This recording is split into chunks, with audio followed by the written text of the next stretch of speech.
somehow Air-Deraan returned. That's right, after carrying out another morally dubious project, while seeing some familiar faces and backs, we are also back. Ooh, very nice. Yes. We are on Air-Deraan. I am Luke. And I am Freddy. And we are on Air-Deraan. Did I already say that? Yes. We are on Air-Deraan in our seedy part of this podcasting podcast sphere. Whoa! We the talk... pod sphere. Ooh, the battle sphere, Death Star. We talk Bad Batch. We make bad content, and we are bad boys. Puts on sunglasses. And lights bad boys cigarette. for life. More like bad boys. I've never committed a crime in my life.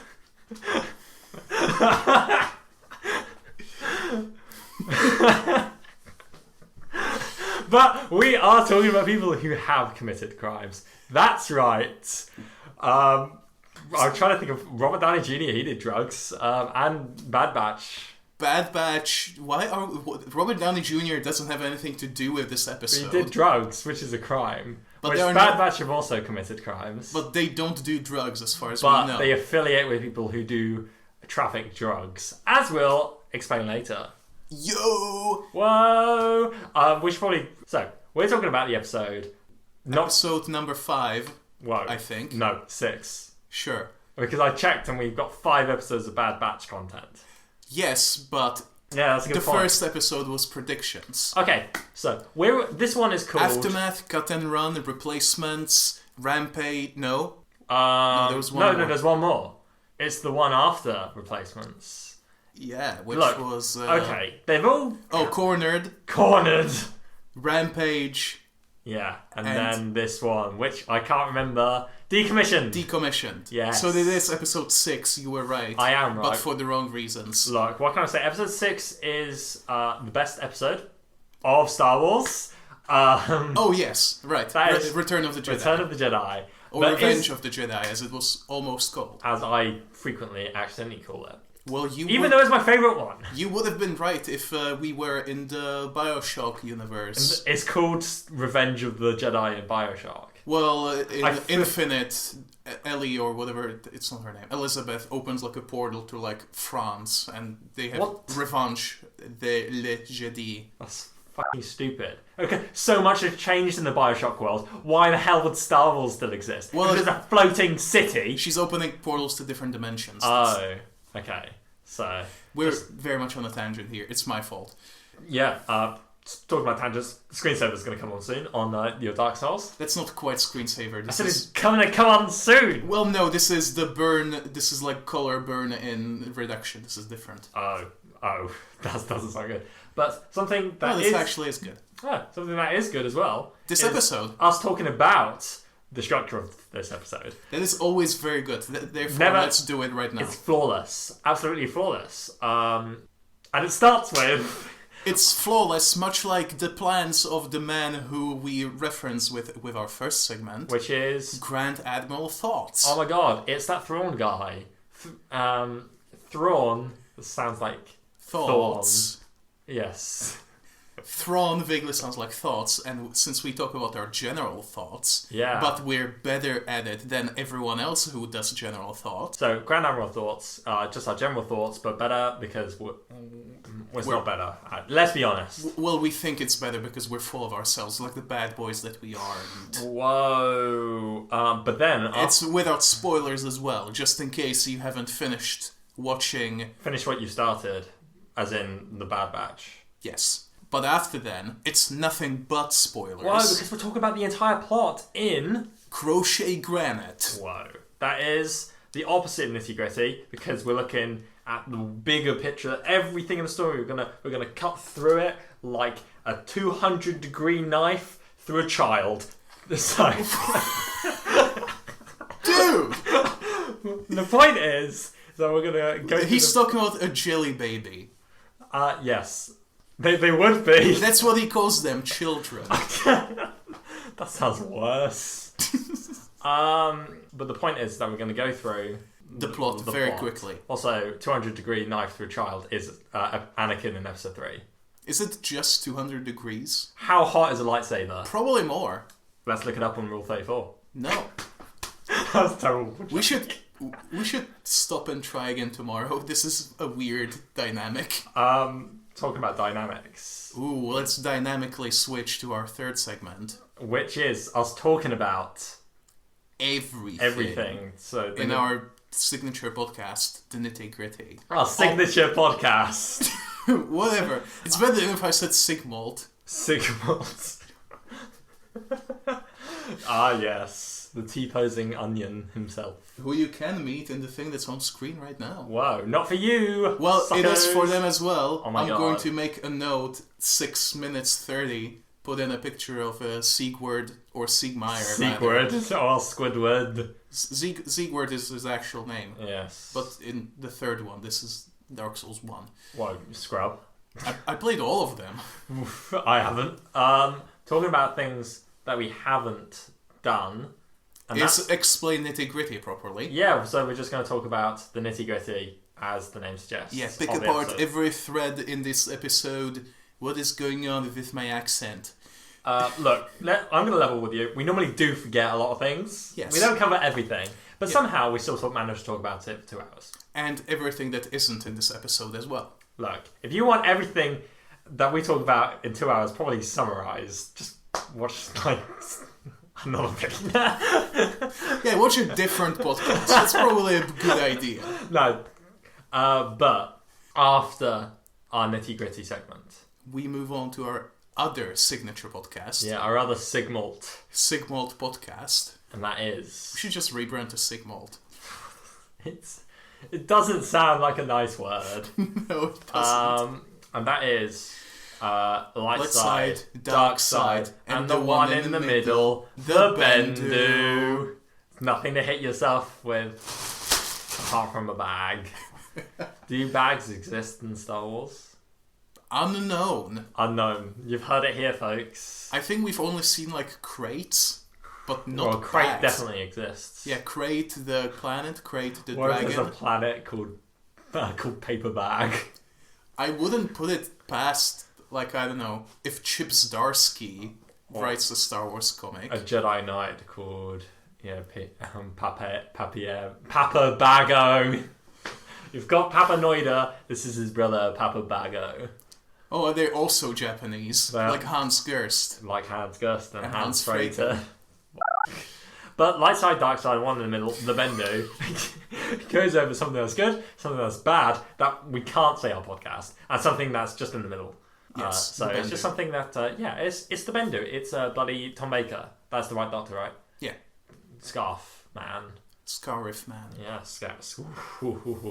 But talking about Scarif, which is in a good movie, and good movies have to have an opinion to decide what if they are good or bad. What is your opinion of this episode? Is it good batch or bad batch? This is definitely a good batch. Good batch indeed. Like, without spoiling too many things, one of my hopes for this season was kind of proven. Well, proven. I This have that episode- as prude. Like, as in like prune. This episode was Prune Face. Prune face. He wasn't in it, but it was as good as Prune Face himself. Yes. Something that I was hoping that Bad Batch would do Oh. did happen in this episode. Oh. Something more from the trailers showed up, so it's more unknown ground ahead of us. Oh yeah. And the action was pretty great. And it was a gorgeous looking episode. One of the better looking ones amongst already hella beautiful show. Yeah. And some good things for the future are maybe being set up. Oh my god. I'm pointing at my head for a good reason. Your head? Whoa. Much like your head, which is on your Thinking neck. of thoughts. Tell me about your thoughts. I really like this episode quite a lot. Because it doesn't hang about. It's got its thing. It does its thing. It sucks if you got to wait another week, but that's just the nature of TV. Mm-hmm. So, yeah. But, yeah, as you said, pretty great just all round. I think it's better than last week's. I would probably agree. For a while, it seemed like it was spinning its wheels a bit more than before, but I don't believe that now. I don't think it was hanging about. I think it just got straight to... I meant like in terms of overarching plot. It was definitely like a good companion piece to last week's episode. Well, I think this one, they all impact the plot in a certain way, though. Yeah, there is no straight filler in this show so far, anyway, and I don't believe that there will be. Yeah, it's doesn't have as much time to go by. There's not going to be arcs or anything. It's not that kind of show. No, it's definitely more of a. You mentioned that it's more like Rebels or like Mandalorian. I think it's more. I think some of like it's like Rebels season 1. Mm-hmm. Because later Rebels does actually have arcs in some ways, like the whole Mandalore thing that goes on for a while. Yeah.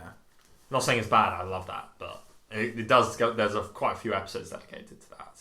Yeah, it usually reserves arcs for like the endings or beginnings of series. Yeah.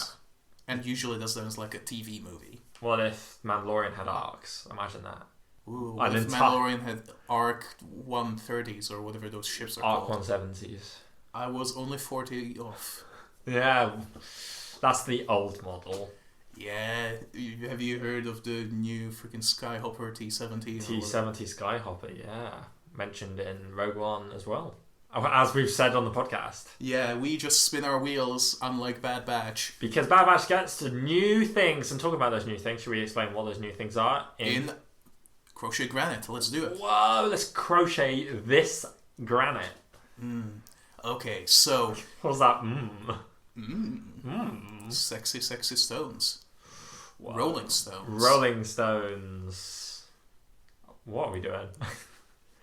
Okay. So, this episode starts in bloody Sid's place. Yeah, on Ord Mantell. Freaking, Omega is practicing her bow and she isn't very good at it yet, but hell, she's trying and everyone is supporting her. And then Sid shows up and she's like, yo, bitches, go on another job for me. You didn't decide yet, I'm deciding for you. You're doing more of this. Yeah, one could say you're following orders. Ooh, you're almost good soldiers, all of you. And so... Or at least one of you. So, bloody... They follow the orders and they go to the place. Friggin' Corellia! Oh my god. What were the odds of that? Never tell me. Never tell me, because... The second ever time we've seen Corellia on screen, I believe. Yeah, it looks the same. It looks pretty much the same. Which is... we'll get to that. I mean, to be honest, it's only a couple of years off, and since it's like a shipyard... It could just always be like that. Yeah. I think in Solo, Corellia was all of Corellia was like presented to be shit, whereas this is an industrial place, so... Yeah, it might be... Yeah, it will be this, but more. Yeah, and as you said, Solo's only like 5 years after, so... Yeah. Point being, they go there to retrieve... What are they there for? They're there to get some head. That's right, a droid head. Yeah, a tactical droid head. Whoa, voiced by the bloody guy. General Grievous himself, probably. Yeah, Ben will be this. We're not doing that again. Sorry. What is this, freaking Clone Wars Season 1 again? I'm not complaining. Yeah. We've just been there, it's a cool place. Been there, done that, but... Yeah, don't skip Season 1, it's really good. They're there to get tactical droid head, voiced by Matthew Wood. That's his name. If you laugh, you're immature. But turns out that some other people are trying to get their head as well. Oh yeah, who is there to get some... It's familiar voices with familiar faces and definitely familiar names. Whoa, that's because it's Trace and Rafa Martez. From the... Ahsoka's Walkabout. From the most popular... The universally loved arc. Of Clone Wars Season 7. Yeah. That was a surprise to be sure, but a welcome one. Yeah, I'd be surprised. I think it was interesting because I think I've said this in the podcast, but I think that arc is actually better than the Bad Batch arc, even though I don't think it's that good. On IMDb, its score is like 6.5. Yeah, but let's be real. That's because some people are massive sexists. Yeah. Like, I mean, people like to pretend or like hope that people don't stoop that low for their criticism. And while I'm I don't think it's the best. It's certainly not a 6. Yeah. That's the reason why people do that is because they're just like, that kind of fan. Yeah, and when you like compare it to like the Mandalore arc, which has scores like 9.9 out of 10. Yeah. That's also. Well, I do think the Mandalore arc is way better. It is, but is it a 9.9 as opposed to like a 6 that Ahsoka's Walkabout was? No, because there's better things than the Mandalore arc. The reason why is because most of the people that watch it are people who like it, who then are from the people that like it there's like maybe 20% actually rate. Yeah. So I don't know if it's possible to review bomb IMDb, but probably. Yeah, it definitely is. Yeah. That's how you get freaking... What you need is an Amazon account. That's how you get when freaking Captain Marvel was coming out, like the user score being like 20% or Jesus whatever. Christ. Which, come on. Yeah, that's annoying. Yeah. But talking about things that are annoying, that's because this episode wasn't as long as I wanted it to be, because I enjoyed the action, which it was. What was the action in the story? We're talking about the story. Yes, well, they get... those two opposing factions are both trying to get ahead. They get in a bit of a conflict, which triggers the alarm, and freaking police droids show up. Oh my! It's the Popo and the police. Bloody! They're getting in the way. There's a lot of them, and they need to figure out a way to escape with the head. And so they send Wrecker to sort of like go to the manual control override to like let them go. But he's got to jump over some leftover scenery from Toy Story 3 in order to get there. I'm really happy that you said that, because... Was that what you were thinking? While that is happening, like, Omega was also almost going to get Toy Story 3. I was half expecting Buzz Lightyear to be next to her. Yeah, like many other episodes of Bad Batch copy scenes from the movies. Well, this was just copying Toy Story. Toy Story 3, yeah. And also the whole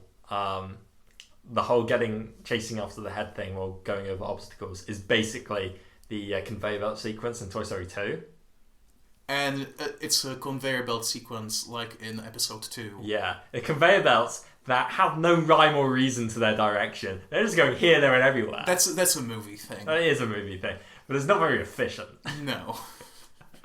But what else is on those conveyor belts? Bloody droid head. Droid head. Omega droid parts. Is bloody trying to get the droid head. And bloody Rafa. That's the right one, right? I don't know. Sorry. I don't know which is which. I think it's Trace. They have the same fucking face. Yes. No, they have different hair. Yeah, but you don't see the hair until the very end when they take off their like hazmat suits. Yeah, one's young. The younger one, the younger sister, is like trying to wrestle with like Omega to get the thing. But she took the head from Omega, left her there to fucking die.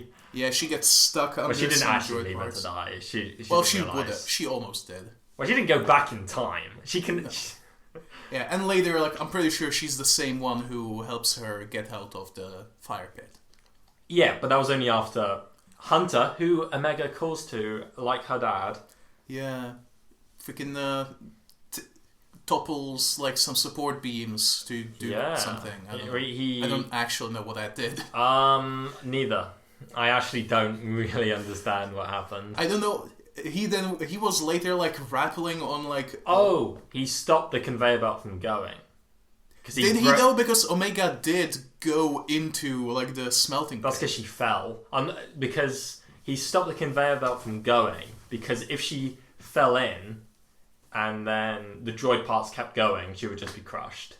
Oh, okay. So, but because he stopped the conveyor belt, she fell in. But didn't Wrecker like turn it on again after? Yes. Huh. But they may have been after she got out. I don't remember. I can't remember. But even though it was like 2 hours ago. Speaking of Wrecker, what? Whilst he was jumping over the pit, there was a comedic moment. He hit his head. How we all laughed, and then he started saying, "Good soldiers follow orders." I was like, oh god. Oh god. This is, he's lying there for a bit. He gets shot a couple times. Yeah, confirmed. The good soldiers. And he did get shot. Sorry. Said it at the wrong point. You have not been sleeping, you're fine. But, yeah, that's bad. Bad for bloody Wrecker. But bloody what's good for everyone else is that they use a droid head to get the droids to fight for them. Using some like bloody hacking stuff. That really subverted your expectations. It did, and then the droids were like, "Guess we'll just. Why are we doing this?" It's like we're just following orders. That's what everyone does here.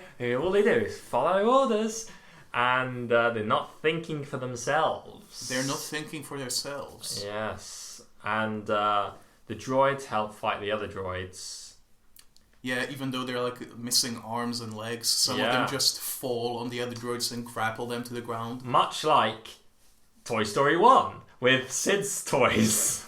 Look, what we can say that this episode is the Toy Story of Star Wars. I suppose. I mean, I didn't realise there was this many connections. It's on the entire trilogy. And this entire time we've been saying that Bad Batch is just action figures. Oh god. What if that's what Bad Batch is in Star Wars? It's actually a show within Star Wars. That's like the Toy Story of it. Oh, I thought you were going to say that at the end, like it's revealed that this whole time the entire show was just Omega playing with her little toy soldiers. Or even better, you know how Luke's got a toy T-60 Skyhopper? He's actually playing with little clone figures. My God. He's got his limited edition Black Series Hunter, and he's playing with him. And that's what Bad Batch is. And then it ends with, and then Luke, it's like, I'm glowing, leave me alone. And then there's a dissolve and Rey comes to the homestead, picks up that toy and adds her to her collection. This will be a fine addition to my collection. She's got like a belt with like pouches just for these Black Series of all your favourite characters, and then it pans, like, it goes to one last figure before it fades into the credits, and that is Oromarco, Prune Face. And then after the credits, you see consensual ghost Luke. He's like, "Oh no, she has my collection. No, they're in pristine collection. Don't open those boxes." Yes, she opens the box. It's covered in sand. She opens the box, gets the sand everywhere. And that's why Luke's Force Ghost starts turning red, and he becomes an evil Force Ghost, set up for the post-sequel trilogy. Yeah, Star Wars Episode 9+1. Yeah, not Episode 10, because that's already a thing, and also don't make Ahsoka and Anakin a thing. Oh god, that's so cursed, especially the art. Yeah. Why did they do the art of that?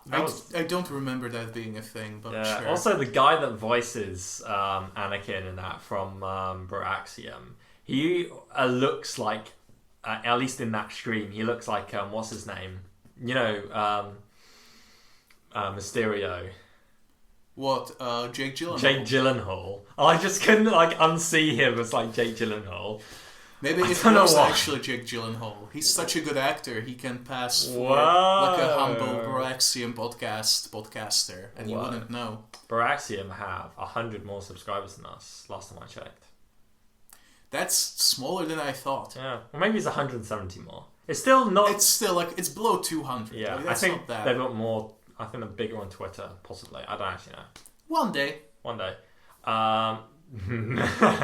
But, talking about something that people tried to attain, but were not able to due to the crushing realities of real life. What, us losing the track of the plot? Not only us losing the track of the plot, but also the bloody droid head getting shot up. It does, but but don't worry. Like, bloody Tick made a copy. Tick made a copy in like a stick, and at the end, even though Hunter was like, "Oh, we just did this for money. We don't care who this goes to." He ends up giving that stick to the Martez sisters. Because the Martez sisters are saying, we're giving this to people who are going to fight the Empire, because the tactics in the tactical droids' heads to fight clones are going to be useful to fight the Empire. And then Hunter and the Bad Batch were like, Yeah, that's a good point. We didn't fucking ask. All we did was just follow the orders. I think, not that it's a bad thing, but this one really hammers home that whole, the whole thing. It's like, it starts with Echo talking to Omega about being a good soldier. And then it ends with them questioning what it is to, like, should they be soldiers in this newly changed world who just followed the orders without question. And so I thought that was interesting. Yeah, but it's not that dark because one of the sisters does tell Hunter, maybe you are different. Whoa! Something I do want to discuss is someone's back. Yes, someone is back. Someone is back, and we only saw their back, and it's a he. Is it? Yeah, they refer to him as he. Oh. That's interesting because since, Martha's sisters, we saw them in Ahsoka's walkabout. Yeah. And they talk about someone they work for. Wow. You assume that they're working with Ahsoka. You assume, but that back did not look like Ahsoka. No, we don't know who it is. Or do we? Nitty gritty, right now. Who was that back? Who's that kid? Who's that back? It could be... I don't think that the Martez sisters are working for someone bad. No. I think that I think that they're setting up like a double twist because you think they're working for the Fulcrum, aka Ahsoka. Yeah. Spoilers for Rebels, I guess. Agent Kallus. Agent Kallus, not yet. Yeah. Or is it? Or Saw Gerrera. Or he's Fulcrum. He was the first Fulcrum. Oh yeah, I forgot about that. But I don't think it's Saw Gerrera. I think it's Bail Organa. I was just about to say that. It's got the same poncho cloak thing as in Revenge of the Sith. Yeah, and we do know that Bail Organa, or Baze Organa as I almost call him. Imagine. Baze Organs. Baze Mulbana. Jesus. Baze Mulbro. Whoa, Mulbro. Bad boys. We smoke because we're cool. Yeah, so... Smoking isn't cool. Bail Malibu is possibly the guy. Bayor Mormont. Wow. Yes, buddy. Yeah, I'm definite that they're working for the Rebels. The good... Rebels in their somewhat form. Yeah, for a... Treaty of 1,000 Planets. Probably. That might be what he wants to call them. Still. Yeah, Bail Organa is a good show because... Ahsoka probably did work with him at least for some time. I don't think this soon. Because the Ahsoka when book... we first meet her in Rebels, she's with him? Yeah, but the Ahsoka book hasn't happened yet. We don't know if it happens at all. Look, we were promised that everything would be connected and fit together. If we can't assume things are canon just because they came out, what is the fucking point? Yeah. Like, for now, I guess it might make sense that they work with Ahsoka, then they work with, almost call him Baze again, with, Yes. Not Padme's Padme's dad. Leia's dad, and then they're like, oh, we know a Jedi, why don't we, you could work together. Maybe, work together. You're single. I was like, no, I'm not. You're forgetting about my wife? I mean, we don't know. Do we know... We probably do know. Bail Organa's wife is the queen of friggin' Air-Deraan. Yeah, but until when? I mean, are you saying she dies immediately? I mean, maybe. She's got to live long enough for Leia to remember her as her own birth mother. No, I'm pretty sure that she was talking about Padme somehow. That's dumb. I'm pretty sure that's the implication. Yeah, that's true. Even though it doesn't make sense. Yeah. But no one ever thought about 99% sure that in the original trilogy, Luke and Leia are not twins. Probably not. Like, are they ever referred to as twins? No. I think Leia was meant to be the older sibling. Possibly. Hence why she remembers her mother. Yeah. And Luke doesn't. Or she was like supposed to like be with her mother a little longer than Luke or something. Yeah. I don't think it's stated that she like wasn't from Alderaan. It may have been like originally that she was supposed to be from Alderaan. But like Naboo wasn't a thing. Naboo didn't exist. Or did it? Trequels. We don't know. I don't think it exists. Jar Jar is actually in episode 4. Wow, if you just like really squint, you can see, like, you can see Jar Jar, like, in the space scenes. If you look at your like laptop screen or TV screen really, really closely at the space scenes, you can see your own reflection and take a good hard look at yourself, because you are Jar Jar. And you appear in every Star Wars film if you really look at it properly. Because Jar Jar was within us all along. Jar Jar is the key to all this. Hence, Jar Jar is the audience. Will Jar Jar appear in Bad Batch? I'm starting to feel like he could. Like, unironically. Like, we discussed him suicide bombing the Camino facility. I think that's very unlikely. Yeah, that's very unlikely. Like, not to say that couldn't be executed well, but as of now, the tone of Bad Batch that can't work. I don't know. But I think that Jar Jar has a chance of showing up. Yeah, so you're telling me there's a chance? So you're telling me there's a Jar? Jar? They're telling me there's a Binks? Saudi Binks. No, Freddy, we're not doing that again. We talked about that, what was it, yesterday, probably? I can't even remember, time's gone. But Jar Jar could appear again, because they're clearly not holding back on just like, you get a cameo, you get to be in the show quite a lot, you get to cameo. Yeah. Although, as we've established before, they are reusing assets from the last thing of That's true. Clone Wars, where Martha's sisters were. Yeah. That being said, they are not like shying away from making new assets either. Like, clearly. Fennec Shand was made before Clone Wars season 7. Fennec Shand was made before Mando went into production. Yeah. I was in like film, so yeah, the first season, that is. Yeah, they made a lot of shiny new assets for lots of things. Yeah, why not Jar Jar? Why not? Jar Jar definitely didn't appear in season 7, did he? I'm pretty sure he didn't, unless not in a speaking role. He appears in season 6 pretty prominently. Yes. So could they use that asset? I don't think so. I think that they like stepped up the art style a little bit more for season 7. Yeah, very slightly. They could be like, same models but with like different shaders or what do you call it? Textures. They could have him in the hologram, then they won't have to worry. True. Just make it the hologram, has some interference or something, and then have the guy saying, this can only mean one thing: invasion.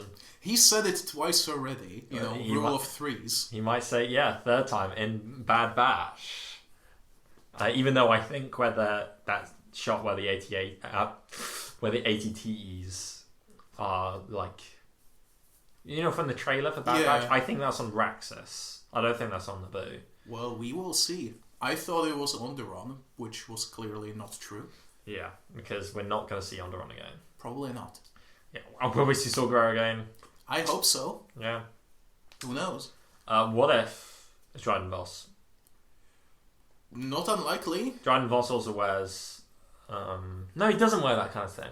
I personally don't think it is. I think it's Bail Organa. I thought that we were going to see him here because I don't necessarily know... I don't remember if they established how Kira got to his employ, but he probably had some dealings on Corellia. I think he just bought her from the slug lady on Corellia. From Madame Proxima? Yeah. Madame Proximity. Proxima Centauri. Whoa! Yeah. Very close, very nearby centaurs. Whoa, I love centaurs. Centaurs are cool. How do they get made? Anyway, with Wrecker, we can talk about more so... How much of a good soldier is he going to be? Well, I think, is he just going to just turn at some point in the... Rule of 3, next time he hits his head, he's going to turn. Well, the thing is, Order 66 doesn't mean become evil. No. It means kill Jedi. It means kill Jedi... And it also means he loses his personality. Mostly. Well, he kind of will. Yeah, presumably. Be super obedient. Might become a droid. Might become a cyborg. Well, a cybernetic organism. Well, I might become bloody Lobot. Like Echo. They're both bald. Huh? I like Lobot. I wish we saw more of him. Well, you see him in one comic where he loses his personality. He's also in that arc of the Clone Wars, the Star Wars comic with the very bad art. All of them? No, I meant the one where Leia looks like a literal infant. Yes. He almost dies. That's sad. If they kill off Lobot, I'll be annoyed. I think the actor's dead, but I wanted Lobot to appear with Lando in episode 9. There's still like no payoff to his story. No. Because like the thing is, like he used to be like a human, and then he got like the Imperial computer on his head, like the guy, like the Rodian from Rebels. Yeah, which was like he was like locked in a struggle with it to like regain his individuality. Yeah. And he almost died, and the computer took over. And yeah. That's right now where his story is. We don't know what happens to him after. Yeah, is this set before Empire? Well, the Lando comic was before Empire, but the one where he showed up last time was after Empire. What if he's in War of Bounty Hunters? What if... It might be, I don't know. What if he, like, takes the thing from bloody Boba Fett? What do you mean, takes the thing? Takes Han Solo. Well, the thing is that Boba Fett lost Han Solo. That's the setup for the war. What if he gets it again? And then... Well, he has to at the end. Yeah, I mean, like, just before he gives it to Jabba. Actually, you're not wrong. Like, we don't know who took Han Solo. Oh, that's true. Yeah, did Boba Fett take it back? Well, he has to at the end, but we don't know how he lost it exactly. Like, who took it? Unless you find out in the first. What do you mean? Do we actually know that Boba Fett took Han Solo back to Jabba? Why would he be hanging out with Jabba? What if he has to? Otherwise, he's gonna fucking die. Yeah, that's the point. That's why he's looking for it. No. I mean, like, what if like Boba Fett he's like enslaved by Jabba because he lost Han Solo? Yeah, Boba Fett, you are now my own fucking personal bodyguard. Suck it up. You didn't get Han Solo in the end. That would kind of like also explain why he like just immediately shopped Bib Fortuna. Yeah, because he's like, fuck you. You didn't back me up. Yeah. That's actually good. On Air-Deraan prediction, Boba Fett doesn't get Han Solo back to Jabba. More to the point, on Air-Deraan leak. Whoa. As in the vegetable. Yes, because we're in Wales. Wow, when in Wales. I'm not like Wales. Yes. That's whale sounds, not... You know, like in Finding Nemo. Thank you. I don't even remember whales being in Finding Nemo. You don't remember how the dad and the girl get swallowed by a whale? No. That happens. Does it? Yeah, and the whale like takes them to Australia. That's how they get there. I thought they were already in Australia. They're in the Great Barrier Reef. I don't remember, man. But I knew there were turtles. I mean, like, you know, like... Yeah. Sea like, turtles. Sea turtles. As bloody Joshua Gibbs referred to them as. Every time I see a fucking turtle, I always think of that one bit from Pirates of the Caribbean. I'm always like... They do it what did he use as rope? Hell. Yeah, from my back. That's how the dog escapes the cannibal island as well. Remember the dog shows up in Mass Effect 3, in Pirates 3? Mass Effect 3? Oh my god! What if the hologram of the Reapers is the dog from Pirates of the Caribbean 1? What if the human Reaper was just Johnny Depp? What if it's Mordecai? Oh god. That explains why you kill it immediately. It's like, fuck this. That's like the weirdest thing. It's like a proper Reaper and you just kill it with normal ass guns. I guess it wasn't done yet. Aren't Reapers like the ships, like Leviathans? They're like biological-ish machines. Yeah. They're not ships. You like can't go in them. Yeah, but they're like, based... Well, the first one, or like one of the early ones, was based on Leviathans. Yeah, but they look exactly like the Leviathans. The point is that like they're meant to be like all a little different, Like, even though they're the same model every time in Mass Effect 3, the big space battle. There's only one. Well, Mass Effect 3, never mind. Like, the point is that they make new Reapers based on what the dominant race is in that cycle. Oh. So a bunch of them are based on Leviathans, because Leviathans were the apex race from the previous cycle. Yeah. Or the first cycle. I haven't played the DLC yet. That's interesting. That's why that's why they are making human Reapers at the end of 2. Yes. Because humans are the new apex race. What if the spaceships in the next cycle of the Reapers? I know there's not going to be a next cycle, depending. Well, there's a Mass Effect 4 coming up. Oh, fucking hell. They said it and everything's new. There's no humans. No, but imagine if the spaceships are just T-posing human. I was like, oh my god, what's that? It's the apex predator from the previous cycle. I mean, you're joking, but the bad ending for Mass Effect 3 is that they just fail. And everyone cycle. Becomes... So there would be just a bunch of Sieg mods of Katarina. Whoa. And Big Oppos. Yes. T-posing Big Oppo. We didn't put that in the thumbnail because I don't think we knew about it yet. What, for Big Oppo? Yeah, because we found out about that much later. Yeah, and we were talking about, in Big Oppo, we were talking about Oppo ran sisters as if he were God. Yeah. Or Jesus, I can't remember which one. Is there a difference?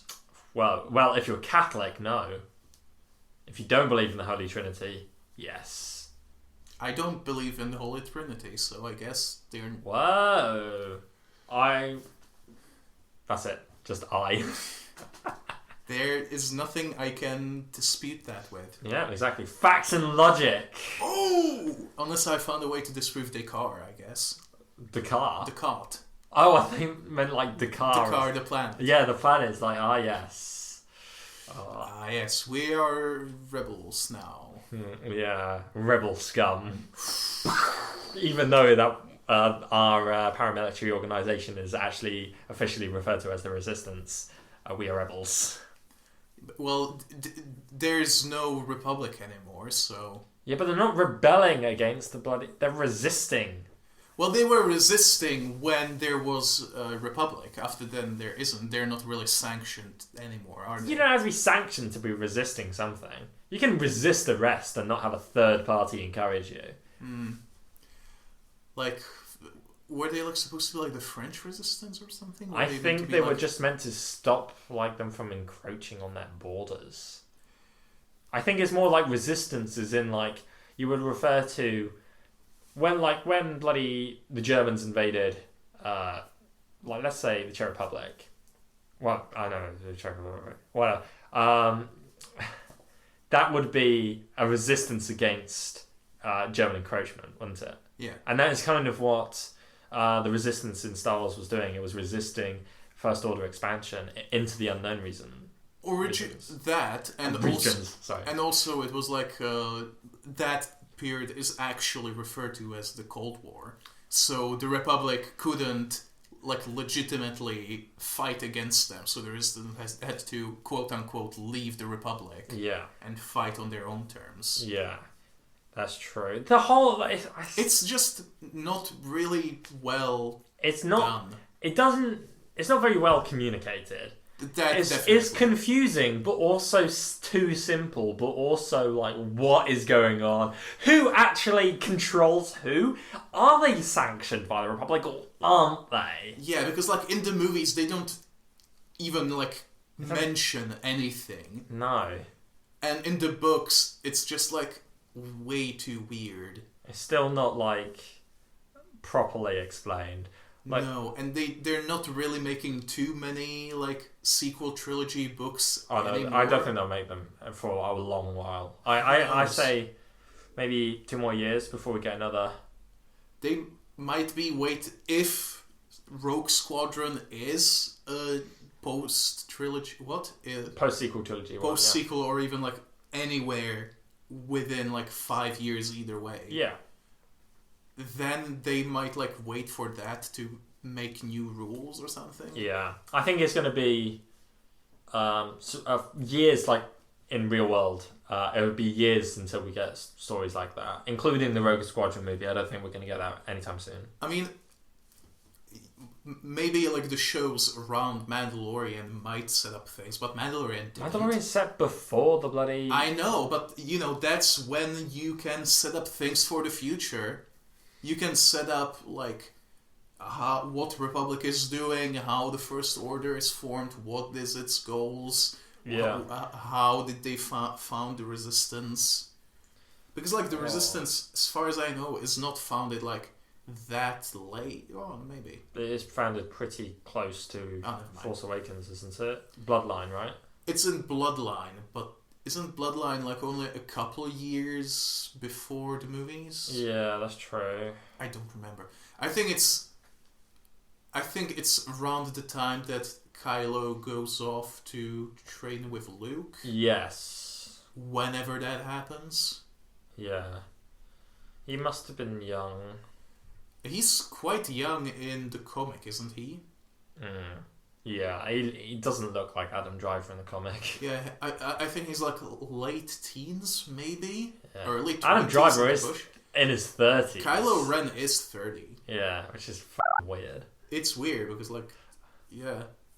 I would have thought that he would be like same-ish age as Rey, but no, she's like 10 years younger. It's just occurring to me that I am 2 years older than Luke was in A New Hope.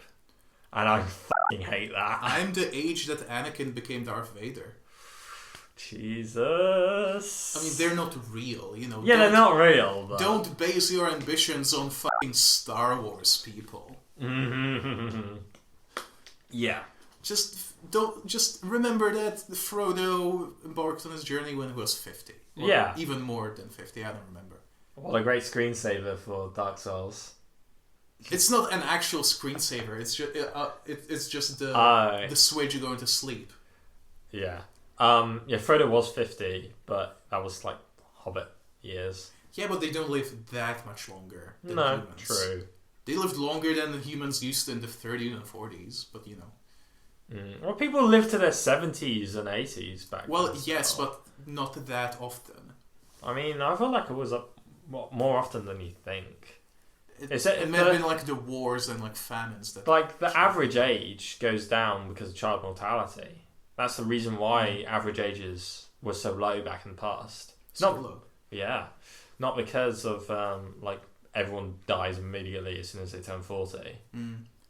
But like, I might be thinking of like 1800s when it was like lower. Yeah, that's like, because of child mortality. Yeah, but also like bad teeth could kill you. Yeah. That's if you're poor. Well, many people were. But many poor people were also old people, so... Old people. Whoa! Or Pol Pot. Also known as... one of the worst people in existence. Yeah, I thought you could say a particular actor for some reason. What? Okay, another Cambodian war criminal. Oh, Lenny Henry. Yes. I don't even know the context of that joke anyway. It's not a joke. He did war crimes in Cambodia. Lenny Henry? No, he didn't. Yes. Fuck off. He was in Cambodia and he did war crimes. He's an actor. Yeah, but he was in the army in Cambodia. What? Yeah. What are you talking about? Look him up. Look up Lenny Henry. J-Bo, come on. Well, no. Not actually right now. Just take my word for it. Lenny Henry did war crimes in Cambodia.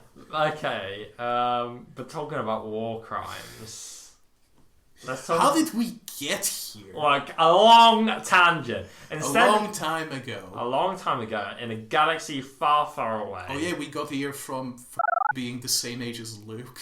Oh yeah. And don't forget that like Bilbo was like the oldest Hobbit ever when he was 111. That's true. And we get people that-ish age. Maybe much like the opposite Force ghosts. All the hobbits consensual people. All the hobbits just shoot themselves as soon as they turn 60. Opposite Force ghosts. Sure. Anyway. Oh, also, my friend Jess pointed out that Darth Vader is another one who did the same. Obi-Wan and Darth Vader both submitted themselves. Mm-hmm. Like their actions cause their death, but not in order for them to die. So, more evidence to the contrary of people saying that Luke intended to kill himself. I mean, he knew he was going to die, but he didn't try and... Talking about killing. Bad Batch didn't kill. They used a stun. Also, we kind of forgot that we didn't finish our point about Wrecker. Oh, yeah. That's how we got here, somehow. Him losing his, individuality, but, Did Wrecker beat that worker to death? No. He didn't. He did, he choked him out for a little bit. Okay. Nighty-night. He didn't snap his neck. Solid him. He didn't snap his neck accidentally. He could have, but I don't think he did. Did the entire place blow up? No. Okay, so that guy's not... Yeah, I don't know what that, gas leak was. Yeah, they didn't actually explain that. It looked like it was going to blow up. Yeah. To our knowledge, it didn't. Yeah, that's true. It may have just been Tabana gas leaking and not really doing anything. Well, not necessarily even Tabana gas, just whatever. Mm-hmm. Yeah, it was just a loud hissing noise that alerted people. It didn't have to really be anything that dangerous. It could have just been steam. Whoa. Hot air, as Tahu says in Bionicle Mask of Light. Sorry. Fire, sand, glass. Well, that movie's it's got such shit dialogue, but I love it still. It's literally Lord of the Rings. Yeah, it literally is Lord of the Rings. That's why we love it so much. It's got Battle of Helm's Deep, where the bloody bad guys just jump over the walls because they're the same height. Yeah, they're like the freaking Nazgul, but they can fly. Yeah, oh yeah, they can fly. Remember when they form speeders with their legs? Yeah, I used to do that as a kid. That was pretty sad. That's a sad memory. You yourself? As in playing with my friend. When you play as a movie, don't you? Yeah. When you're a child. Playing a Rakshi. It's not sad at all. You were children. I was a child. You were a literal child, much like Omega. I'm a man-child. Speaking of Omega. Whoa. And Rika. Rika. And Order 66. Yeah. Whilst we don't think and hope that Omega doesn't have force sensitivity. Yeah, because that would be weird. If she does turn out to be force sensitive. Well, and her big brother Wrecker. Yeah, becomes a good soldier. And bloody deals with her. Bloody Jesse was going to deal with Ahsoka, even though Rex tried to argue that technically she's not a Jedi. And he's like, it's not going to work. Yeah. I'm still going to fucking kill her. Yeah, there are two things that this could lead up on, I think. Because the most obvious thing that would happen to him he would attack a Jedi. Yeah. So either they are going to meet Ahsoka, which I don't think I hope they don't. Or Omega gets bye-bye. She doesn't get bye-bye, but Wrecker tries to bye-bye her. Will Wrecker die? That might be one way to stop him. Will Wrecker be killed by Hunter? And then are we going to have a Of Mice and Men situation? Oh no! Wrecker talking about the rabbits. His little Wrecker's going to break Omega's neck bloody Lenny broke Curly's wife's neck. Lenny Henry in Cambodia. Yeah. No, what I was going about is that his toy looks like a rabbit. Oh my god. Is Wrecker Lenny? Is Wrecker played by John Malkovich? Is Wrecker Lenny Henry? Whoa. There's Vor in Star Wars, remember? I'm imagining... Remember Lenny Henry, president of Vor? Oh yeah, oh my god. I'm imagining the poster of Face Off, with John Travolta and... But it's John Malkovich and Lenny Henry? Yeah, and that's Wrecker. But he's also he's Stanley Tucci. He's Stanley Tucci. Look, the people recast people all the time. Like how they recast Brendan Fraser's wife in The Mummy 3. They just no, it's the same person. Who the f*** cares? Yeah. Back to Brendan Fraser. Wrecker is Brendan Fraser. Whoa, Wrecker is Tarzan. As George in the Jungle, sorry. Wrecker would be more of a Karchak. As a who? That's one of the gorillas in Tarzan. Oh, not George the Jungle. Not the gorilla played by what's his name? Brendan Fraser. No, the gorilla played by John Cleese. John Cleese. Is it actually? Yes. That wasn't just a random guess. You must have known in the back of your mind. I think I did, but I didn't believe it. Yeah, you better believe it, baby. It's John Cleese as a gorilla. That movie's friggin' weird. Mm-hmm. People, yeah. And like Brendan Fraser when he's running from... Well, he gets like a plane from San Francisco to Africa because he needs to get back to his home to save his girlfriend. And so he's running. But in order to like run faster, he buys Nike shoes and then runs faster. So was it George of the Jungle 2... where he like sends himself somewhere in a crate, maybe to like his own wedding, and then puts on Nike shoes and runs really fast? I'm pretty sure that's... Did he do that in the second one? I think so. I have a vivid memory. I don't know of what it was. It must have been George of the Jungle 2. Yeah. Where he's like gets out of a crate in a suit, but he doesn't have shoes, so he puts on shoes, and then he runs very fast. Yeah. Because he does a similar thing in... Or maybe he does it in the first one. Because, like, the thing is that I think that's the start of a movie. It must have been George of the Jungle 2, if that exists. Or maybe it's a callback to the first one. Because in the first one, when he gets in Africa, I think the product placement was actually subtly a commentary on that product. And it's because... It's like implied that the Nike shoes are manufactured there in like sweatshop conditions, and even though it's sponsored by Nike, clearly, but George just like takes the Nike box from presumably where it was like manufactured, I think, to then like run around and it's like That film might be better than I remember. Yeah. George of the Jungle, better than you remember. Yeah, underrated masterpiece. Is George of the Jungle best Star Wars movie? ? George Lucas of the Jungle. Well, bloody what's it? So Star Wars Episode 3. In Battle of Kashyyyk, Wookiee does Tarzan yell. He does. Bloody why not? I forget Chewbacca does it in Episode 6 anyway, as well, doesn't he? When he's swinging onto the ATST, he does a Tarzan yell. Oh yeah. That's what actually the yell in Episode 3 is a callback to. Which in turn is a callback to Tarzan. Yeah. Which in turn is a callback to the Tarzan series. There was a load of Tarzan serials, weren't there? Books. Yes, my favourite audio. No, they're based on books. Yeah, I know. But you can't remember. How was the yell? It wasn't like a.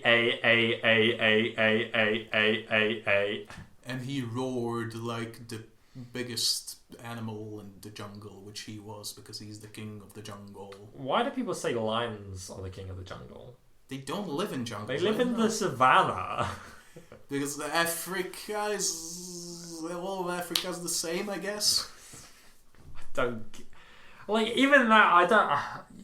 Savannah, Dr. Savannah, Mark Strong. Are you sure it's not Stanley Tucci? What? I know... I'm not! No, it is Mark Strong. And he does a monologue at the end of... what's it called? What's the movie called? Shazam. Shazam, yeah. He does... Why am I forget? I didn't fucking character! Bloody Dr. Savannah, like, is monologuing at the end. Or, to Shazam. But because he's, like, ages away, like, so far away from Shazam, like, he can't actually hear his monologue. He's like, sorry, what did you say? I was like, yeah, I appreciate how like, distance actually matters. Yeah. It's not like the classic trope that you hate, how people walking into a room continue the conversation even though they wouldn't have heard it. Yeah, it's like the polar opposite. Shazam, very good movie. Probably the best DC movie that I've seen, because I haven't seen Wonder Woman yet. Yes. Who knows if I will change my fate. Change your fate? If you could change your fate, would you? Remember the trailer for Brave? No. Remember that flawless Scottish accent that I'm doing? If you could change your fate, would you? Not gonna lie, it's as good as the one in the film. I don't like that film. It's not great. It's a shit version of Brother Bear. Which already isn't that great. I like Brother Bear. I do too, but it's not great. It's got the kid in it, the kid who sings. That was popular in the early 2000s. It's got the mooses. I don't like those mooses. It's like a fake director's commentary, but it's by the two moose. By the mooses, who are Canadian. Yeah. Because it's set in Canada, just a long time ago. In a galaxy here. Here, yeah. Although, as we discussed a couple of podcasts ago... Yeah, it was the same galaxy, but it was a far, far away, because galaxies... Doppler. I don't... No, redshift. No, what is it? I don't... Is it called anything? Because they're just moving. Galaxies are just moving. No, but I mean, like, the method that we used to figure it out was, like, redshift, which is, like, the opposite Doppler, right? It's the opposite of blue shift. Whoa. Oh. Redshift is, like, if something is moving, like, close to the speed of light, it's, like, either red or blue. I don't remember. Not like if it's moving away from you very fast, it's red, and it's towards you and very fast, it's blue. Oh, I think. Interesting. It was making me think of Starbucks warning system. It's like blue alert. It's like rumors like, Crichton, I want to escalate to red alert. It's like, are you sure, sir? Yes, absolutely.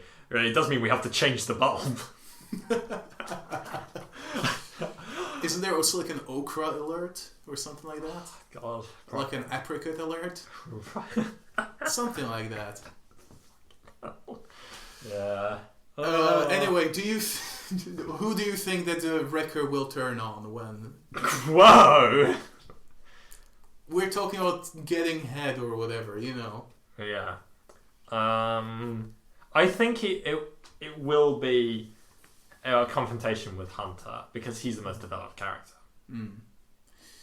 Do you think that Crosshair is going to play into it in any way? Do you think Crosshair's going to appear again? I hope so. He can't not. Can't. He's not a wolf. Oh, what? Oh, what? Omegaverse. Oh. Remember Notting? Oh. Remember Omicronverse? Omicronverse. Omicronverse fic? Way better. Yeah, that's Bad Batch. Will we get sued by the person? Probably not. Why? Probably not. But yeah, like I mean, the characters in this show are like wolf. Well, there might be a wolf. They're like the clone wolf. Yeah, but are they lone wolves? Probably not. Are they Lone Rangers? Whoa. Lone Rangers of the New Republic. Yes, starring Adam Sandler, Steve Buscemi, and Brendan Fraser. George of the Jungle, he's back. Look, just recast that fucking turf with Brendan Fraser, Steve Buscemi. I don't want to see Adam Sandler. Well, if it's more like what's it called, Uncut Gems, Adam Sandler, that wouldn't be bad. Even though I'm pretty sure he's a bad guy in that film. Well, yeah, but he's a good actor. Yeah, we can be. If it's just like, I liked him in Brooklyn Nine-Nine. Nine-Nine. Mayfeld was Adam Sandler. Oh, what if Mix Mayfeld starts a band with Brendan Fraser and Steve Buscemi, and that's what the sequel trilogy is about? Blues Brothers 3. What if they just remake Blues Brothers again, but it's just set in the Star Wars universe? Instead of John Belushi, it's Steve Buscemi. The same name, no one will notice. Yeah. Look, well, people only pay attention to the names on the posters. They won't notice. Yeah, both of the names have sh in them. Who knows? You can't tell the difference. Put Joe Pesci in there. Pesci. Same person. Same person. Look, they got basically it's the vaguely European names. Horribly racist. Well, I am being horribly racist. Whoa. But I'm also European. I can do that. I'm European. Well, not anymore. Look, being a member of the EU is not a prerequisite to being a European. That's like I really got annoyed when people said how the UK is leaving Europe. As like, oh, what continent are they going to be part of? I was like, internally screaming. They just want to leave Europe and become Airstrip 1. Airstrip 1, yeah. Wow. Freaking take that, George Orwell. And George R.L. Orwell. George R.L. Stein. Wow, George Lucas. What if R.L. Stein stands for... Wrecker. Lives. Wrecker Lucas. Also, Wrecker starts with a W. Yeah, I know. That was the joke. I did. Yeah, freaking next Star Wars Celebration, what if Dave Filoni is wearing a t-shirt that says Wrecker lives? Whoa. With a question mark, and then when he comes back, it's an exclamation point. I remember when he did that for Ahsoka? That was amazing. Yeah. That was times. the best thing ever. Yeah, I enjoyed that. That was a simpler time. That was before we saw him in Rebels. It would have been, yeah. Yeah, it was fucking crazy. And Rebels started in 2016? Or was it? 15? Or was it? It must have been. No, Rebels started... No, it was... It was after she died. After... On Malachor. Malachor. Yeah, because... Was it called Yeah, it was called Malachor. Yeah, because bloody... A lot of people thought that when she was walking out of the Malachor temple, that was a metaphor for her dying. And I was like, no, that's her walking out of the temple. Because we saw her walking out of the temple. So I thought like she's not dead. She was walking deeper into a temple, I think. But that's splitting hairs. Yeah. I don't know. Why was she walking deeper? It was the only way to go. Because like the temple blew up. Remember? Oh yeah, so you must go deeper like we went in the iceberg that couple episodes ago. Oh yeah, that iceberg. I thought you were talking about the passenger for some reason. Yes, that long ago. You say that, but that was... Half a year ago, Goiter. I mean, sorry. Doesn't matter. That was half a year ago. Yeah. Well, a bit more, because we're 31 episodes deep, and we took like a month break. Yeah. Doesn't matter. No, that means it was longer ago. Is that not what I... No, it's what I meant. It may not have been what I said. Yeah, if it was, 30 odd episodes. 26 episodes is half a year. Yeah. And we've made like 28 odd episodes since then. And we took like a month break. Yeah. So... Yeah. Half a year and change. We've been doing this for a long time. And we hopefully will for a lot longer. But what will not be going on for a lot longer is... The Bad Batch. The Bad Batch, because it's going to end at some point. And at least 8 more episodes. So, like, where do you think it's actually going? Like, what is the actual, like, driving force? Because we've had plot. We know that the Bad Batch is just growing as people, as characters. Omega is becoming a child, and then Hunter's becoming a dad, and all that kind of stuff. But, like, what is... Luke, what is the story? Well, I think that the story is not unlike to what we theorized. They just need to find their place for a little bit and then figure out what they really want to do. Yeah. Like right now, they kind of forgot that they're looking for Fennec Shand, I feel. Oh yeah, they did. Yeah, that was the whole reason why they went to SIDS, and they just stuck around for some reason. Yeah, that's a bit weird. Hunter kind of forgot about the Iron Shand. Yeah, I guess right now they're in the we need to figure out what the hell we want to do phase, because or is the show that phase? Well, it feels to me like it's at least. It's not literally just a holding pattern where there's like, oh, we don't know what to do. We do a mission and we still don't know what we're doing. Yeah, they might be kind of like doing missions, but they're doing them for like a character purpose. I don't think they'll be doing any more missions for Sid anymore. I think they're going to confront her next week. She might like ask them to do another one, but this time they will be like, no. Oh yeah, who's it for? Bloody war criminal? And it's like, oh, it's actually for this up and coming Imperial guy called Mr. Vader. He's pretty high up in the hierarchy. Actually, no, Vader's not in the hierarchy. That's the whole point. Forgot that. Kind of, yeah, no.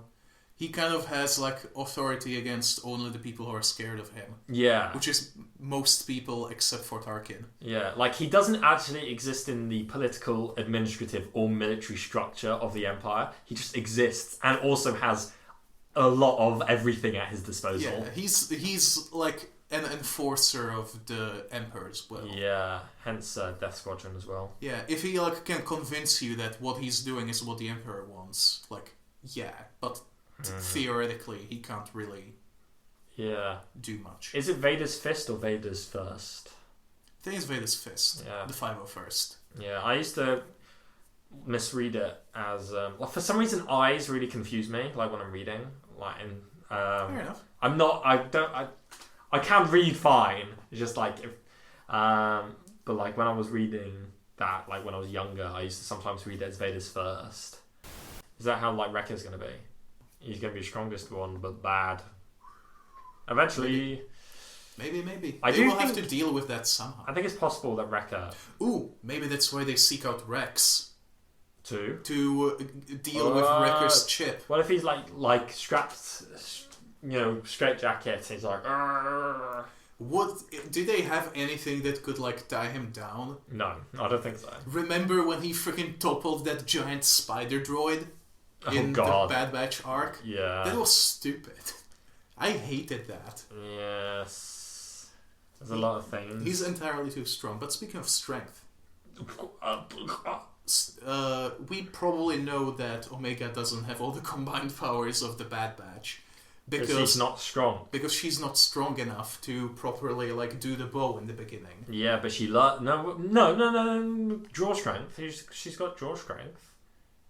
But at the end, Sid was like, "You can't freaking hold it with her noodle arms." Yeah, but remember, Noodle was confirmed in Star Wars. But when she's threatening Rafa or Trace, tell us down below. She is like holding that bow for quite a while, and if any of you have like bloody held a bow, an arrow, and like pulled it, takes a lot of effort to keep it like drawn. That hurts. So you're saying that in the beginning she could have held it, but she was just distracted, as she was saying. Potentially. By the weak way and the Ithorian. Yeah, and the Ithorian with the same thing as Joe from Rebels. Who's Joe? Joe Mama! Who are you, freaking Poe Dameron, with those mama jokes? Whoa. Yeah, if you don't know what we're talking about, it's like a machine that converts Ithorian's stereo speech into basic. Because Ithorians don't have mouths. Well, they have two mouths. They have two mouths at the sides of their head. Yeah. Which is so cool. Yeah, but Force Awakens decided it was dumb. So they slapped a gigantic mouth at the front of their face. Are they canonically Ithorians? Aren't they something else? They're a subspecies. Or a sister species or something.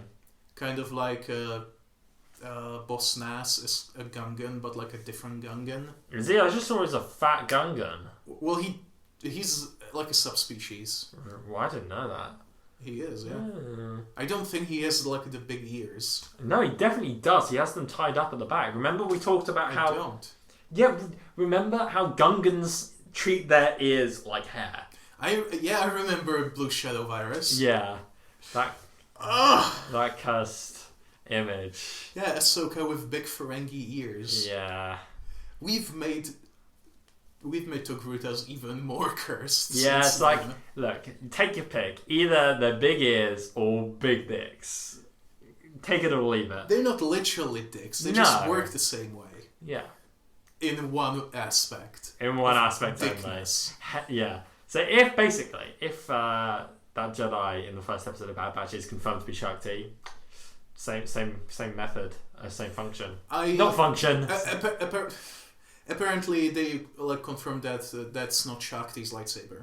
I don't think you see Shakti's lightsaber. Allegedly, you do, and that's not what it looks like. I'm pretty sure you don't see it ever, but okay. Look, like at least there's no. Most Jedi have at least like concepts for their lightsabers. Shakti would never use it though. I don't know. Yeah, true. Why would any other Jedi be there? That's such a bait and switch. I don't know. Unless she's It's not a bait and switch. It's never implied as Shakti. No, but why is it not friggin' Mephisto? Why did we think that it was Shakti anyway? Because Shakti was on Kamino through the entire war. I think that's a pretty logical assumption, if I'm honest. Like, an informed assumption. Fair enough. But, bloody, what if she's on Felucia and Starkiller has to hunt her down? Like in Force Unleashed. I don't think that Starkiller will be made canon. Wow. I know that there's lots of like memes of does Dave Filoni have enough balls to make Starkiller canon? It's not about balls. It's that Starkiller is just stupid. I think he's interesting. Don't you think? I mean, Starkiller is cool in the games, but like to make Starkiller what he is in canon, that would be... It wouldn't work. It wouldn't work. Unless if they did it early on in canon, like Rebels, it could have worked. But they didn't, and there's not enough gaps. There's not. You could make these gaps. These gaps. I guess you could make like a new dark assassin, like another Ventress, and make that Galen Marek. But they just make that Mary Jane, Mara Jade. Ooh. What if Luke this time has a husband and that's Galen Marek? Ooh. They won't do Martin Jade. They will never do that. Well, no, I think what happens with Luke is that nothing happens, and therefore what Mark Hamill said can be true. It's like if you think Luke's gay, Luke's gay. If you think Luke's straight, Luke's straight. If you think Luke's bi, Luke's bi. That's not enough for everyone, though. Especially with, the biggest character ever. Yeah, I know, but I don't think... With Jesus! Who is a more popular character than Jesus? I don't think Luke Skywalker's that popular. No, but what I mean is that I thought it was always cringy, a lot of the Luke romance stuff. As we've talked about before on the podcast. Mostly because it was badly written. Yeah, because it made Luke into an incel. For a lot of Legends. So, unironically, he actually was. And he also... There was a whole bit when he fell in love with a dead Jedi, and then the dead Jedi's Force Ghost inhabited... basically killed this... No, this person got brain dead, and then the Force Ghost went into her body, and then Luke had a romantic relationship very with bad. her. That's very, very, it's very bad. And that happened in canon. In old canon. In Legend, sorry, yeah. Good. Yeah, it's not good. I think that's terrible, but... Yes, on so many levels. Yeah. I think that... Yeah. So that's why I don't want it explored, because I think bad stories... There's at least one person who wants that to be brought back to canon. It's not a guarantee. It's not a good story. The story is, I forgot what it's called, but I think it's called. I think it's Children of the Jedi, and that's the one with the asteroids that Palpatine's secret master plan of asteroids that are actually secret space stations, and then they fly around the galaxy and abduct people to make them into stormtroopers through brainwashing. Oh, like the New Order, the First Order. Yeah, but they do it to anybody. So and you plot in the planet, and then it says, okay, we'll go to this planet, and then we'll abduct these people.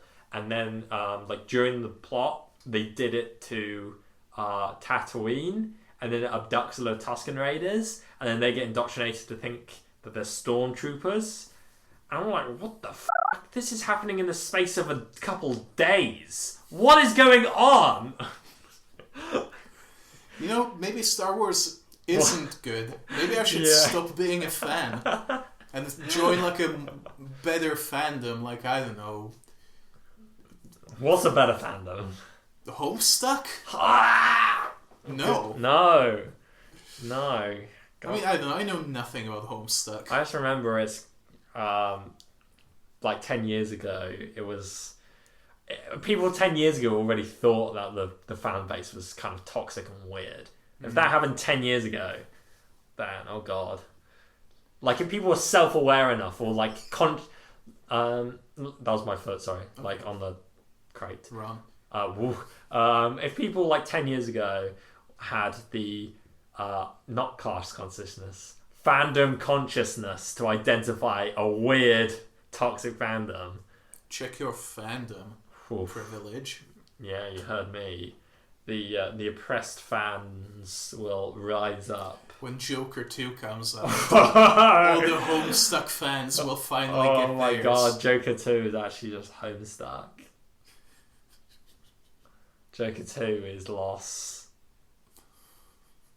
I thought you were gonna say Joker 2 is Lost. Whoa! Freaking John Locke or whatever his name is. It didn't Lost turn out... Did Lost turn out to all be a dream? Purgatory, I think. Oh, that's still dumb. I remember they made fun of it in an Arthur episode. Arthur? As in Arthur, yeah. So, like, there was this big, like, long-running TV show, and they're just, like, watching it, and it's them being, like, a load of people stranded on an island. And this is, like, after, like, end of many series of, like, this TV show inside the TV show. And they're like, what are we going to do about the island? Like, we're so lost, what are we going to do? We've been there for 10 years. And then they, like, walk around the beach, and then they realise, oh, look, it's New York City. And it was on the other side of the other side of the island. I thought that Arthur was from like the 90s. Arthur's from the 90s and also 2000s. I think it's still going. Yeah, I think it was brought back like recently. Yeah, I used to watch a lot of that. They even made fun of like South Park and Beavis and Butthead once. Wow. Yeah. Well, South Park is old as well. Sorry? South Park is old as well. Yeah. But still good, allegedly. Yeah. Depends who you ask. Some people will say that it was never good. Yeah, a lot of people probably. It won Oscars at least once for a song. I think it's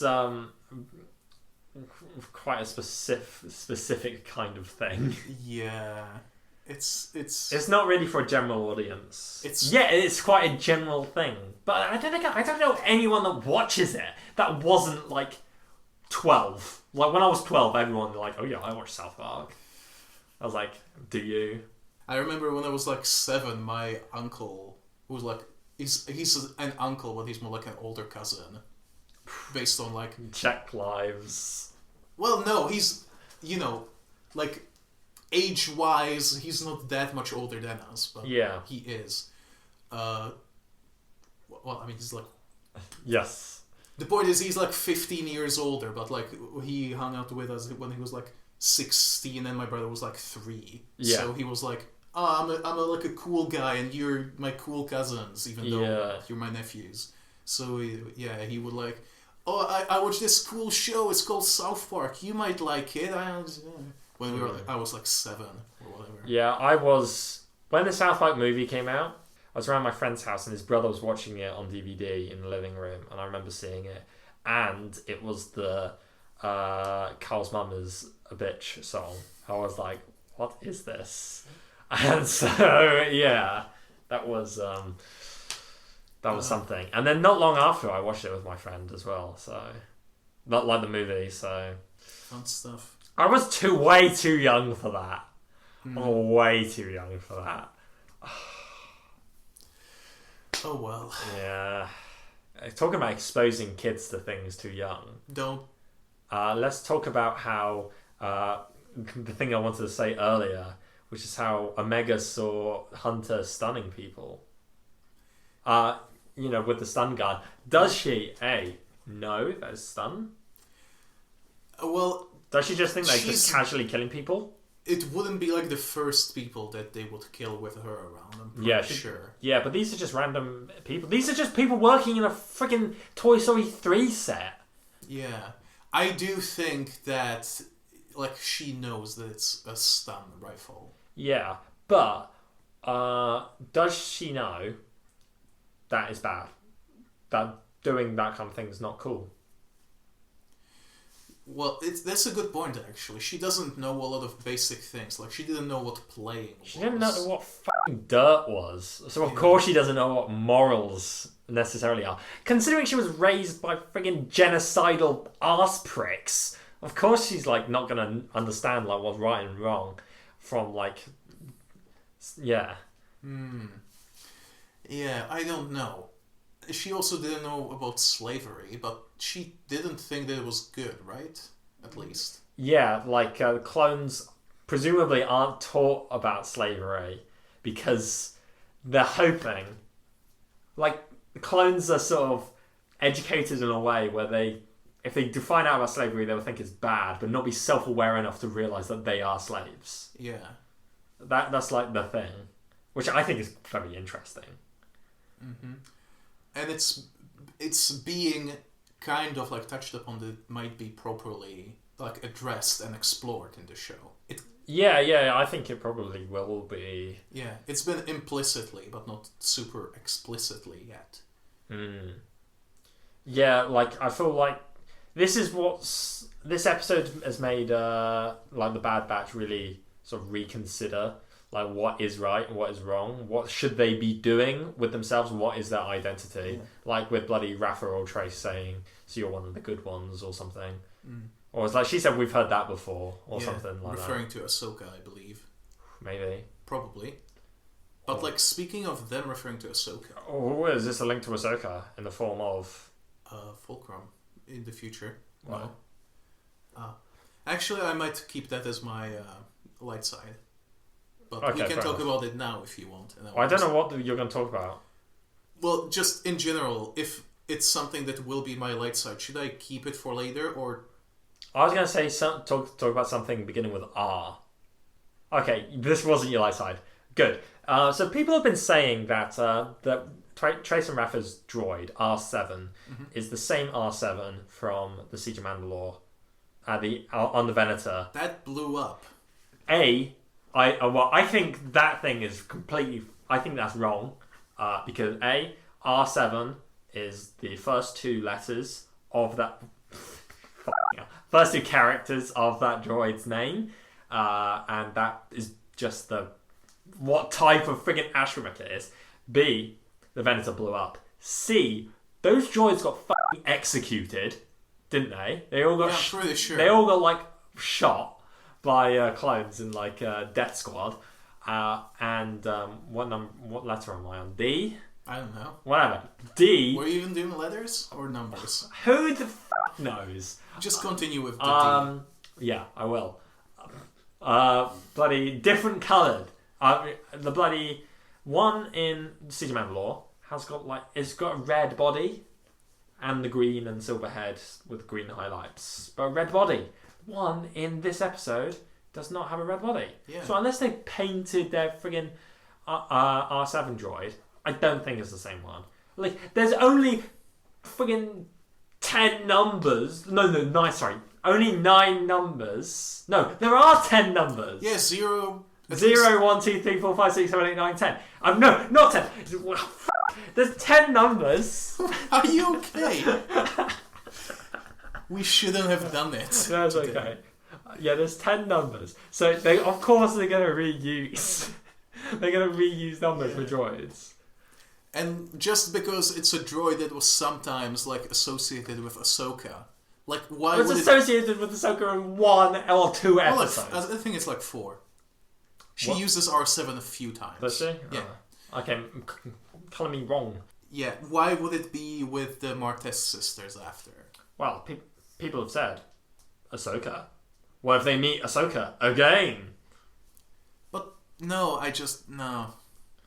Yeah. I think it's just a coinky-dink. It's a coinky-dink. Maybe they use like the same number as a reference to Ahsoka, but it's not it's just not the same droid. It's like it's not the same rancor.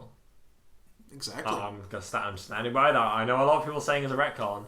I know a lot of people saying that it's actually not a retcon, like Sal's explained. He said it might not be a retcon. I was like, sounds like a retcon to me. If it would be, but I still feel like it. Whatever. Wrecker, more like retcon. Whoa. What if they retcon Wrecker to be? Stanley Tucci, yeah. Or Mark Strong, or whichever we said he is. Yeah. What did we even say? Was it Stanley Tucci? Yeah, it's Stanley Tucci in the thumbnail. I don't know. But now it's Lenny Henry and Steve Buscemi. Or is it? No, what's his name? Brendan Fraser? No. No, it's Malkovich. John Malkovich from Transformers 3. And being John Malkovich. And Johnny English. And Red. Yeah, I quite like Red. I think it's a funny film. It's pretty good. I don't remember Red 2 too well. I have not seen it. I've heard it's not good. Who knows? Because, yeah. And isn't like Die Hard movies basically Red now? Yeah. As in like Bruce Willis is fucking old. It's Red but worse. Yeah. Like, the whole point of Die Hard was that he was just a guy. And now he's like, car chase, explosion, boom, friggin' trucks going flip. I wonder if they're still making that new Die Hard movie where it takes place in both past and the present. Or what, and de-age him like bloody Samuel L. Jackson? I don't think it's de-aging. I think they cast someone as a young Bruce Willis. Who would they cast as young Bruce Willis? They could do freaking the guy from Looper again. What's his name? You know, Robin from Dark Knight Rises. Yeah, the guy who everyone knows the name of, even though he's actually not in many things. He's in He's actually not in many things. I've checked his IMDb page. He's in Inception. He's in the friggin' Batman movies. Guess he only picks good and he's movies. in Looper. That's pretty much it. And it's Joseph Gordon-Levitt. That one, yeah. Is that That's young Indiana Jones. Young Indiana Jones. Holy shit! Well, no, young. What's his name? Bruce Willis. Bruce Willis. There is going to be another Indiana Jones. There is. Yeah, and when it comes out, Harrison Ford's going to be 80. It might not be that bad, you know. Look. What if I want him to die on the moon? You die on the moon? Yeah, I want Indiana Jones to die on the moon. Well, because the last one was 50s, so this one could be 60s. Yeah, he's going to go to the moon to do something and then die looking up at the Earth. Whoa. And he's like going to put his hat on top of the like flagpole. What if it... I don't know how he has a hat on like a space. Yeah, I imagine. I forgot about that. I forgot that there's no air on the moon.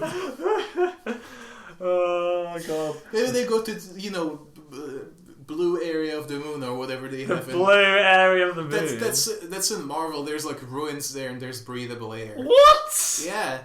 Oh my god. They do wrestling there sometimes. Is that where bloody Nick Fury was chained?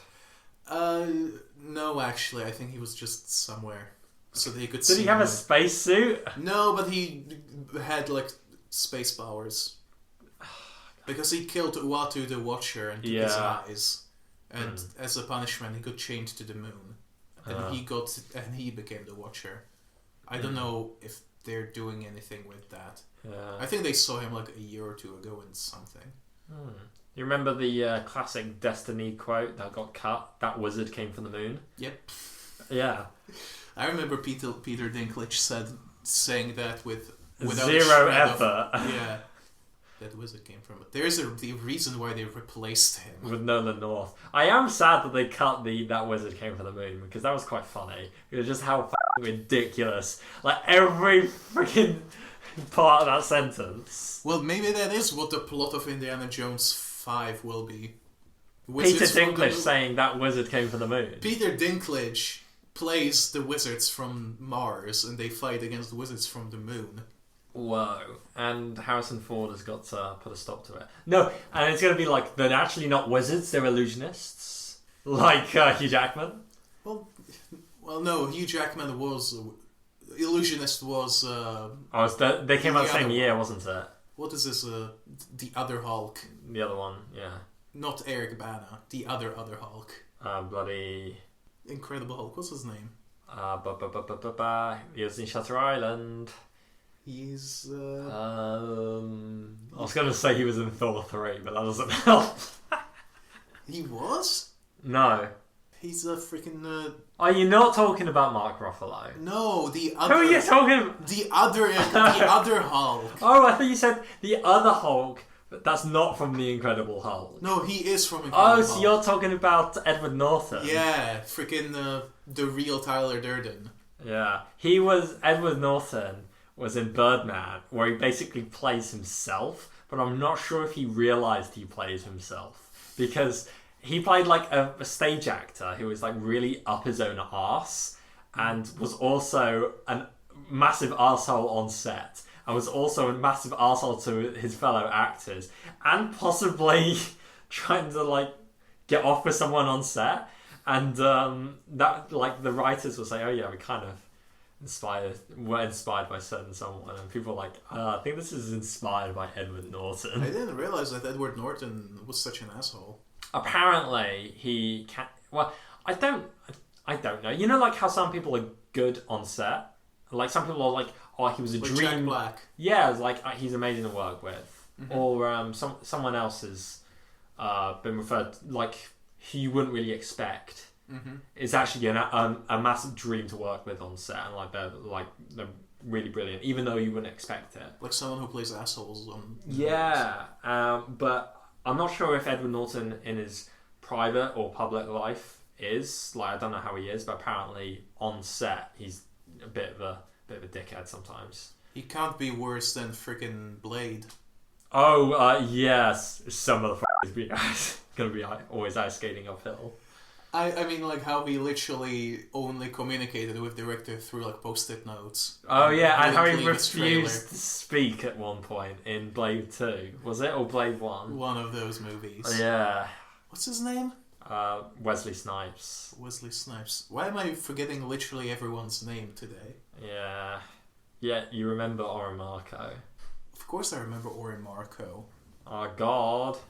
Our Lord and Savior. But one thing that I'm not forgetting is the structure of this podcast. Whoa! And I feel like we've yapped about everything and nothing for long enough to move on to the final-ish segment of the night. The final order. Which is the light side. The dark side. And the one in the middle. The Bendu. We've got to say it with as much enthusiasm as Peter Dinklage. The Bendu. We should get... That Bendu came from the moon. We should cameo Peter Dinklage to announce our sections. It's like, and now it's crochet granite. Well, I would pay £20 for that. It would probably cost way more than that. Yeah. Well, we were going to get... if Tamara Morrison was on Cameo. If he's on Cameo, like, that would be a worthy investment. Yeah, I know. Yeah, definitely. Like, unironically. Yeah. We should check.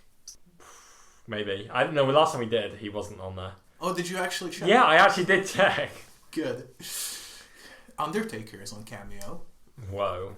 But he's like... He charges like hundreds of dollars. Wow, what a bloody... taking my money to his grave. Mm. But like, arguably, The Undertaker is a bigger deal than freaking Tamara Morrison. Yeah. As much as I hate to say it, he is. So sad.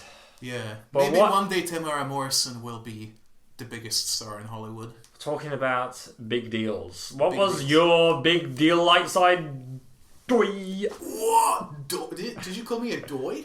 Cowdoy. Cowdoy. First rule of Star Wars, take off your pants. What was that accent? Oh, I don't know. That's the first rule of Star Wars? First rule? Oh my god. Maybe, yes.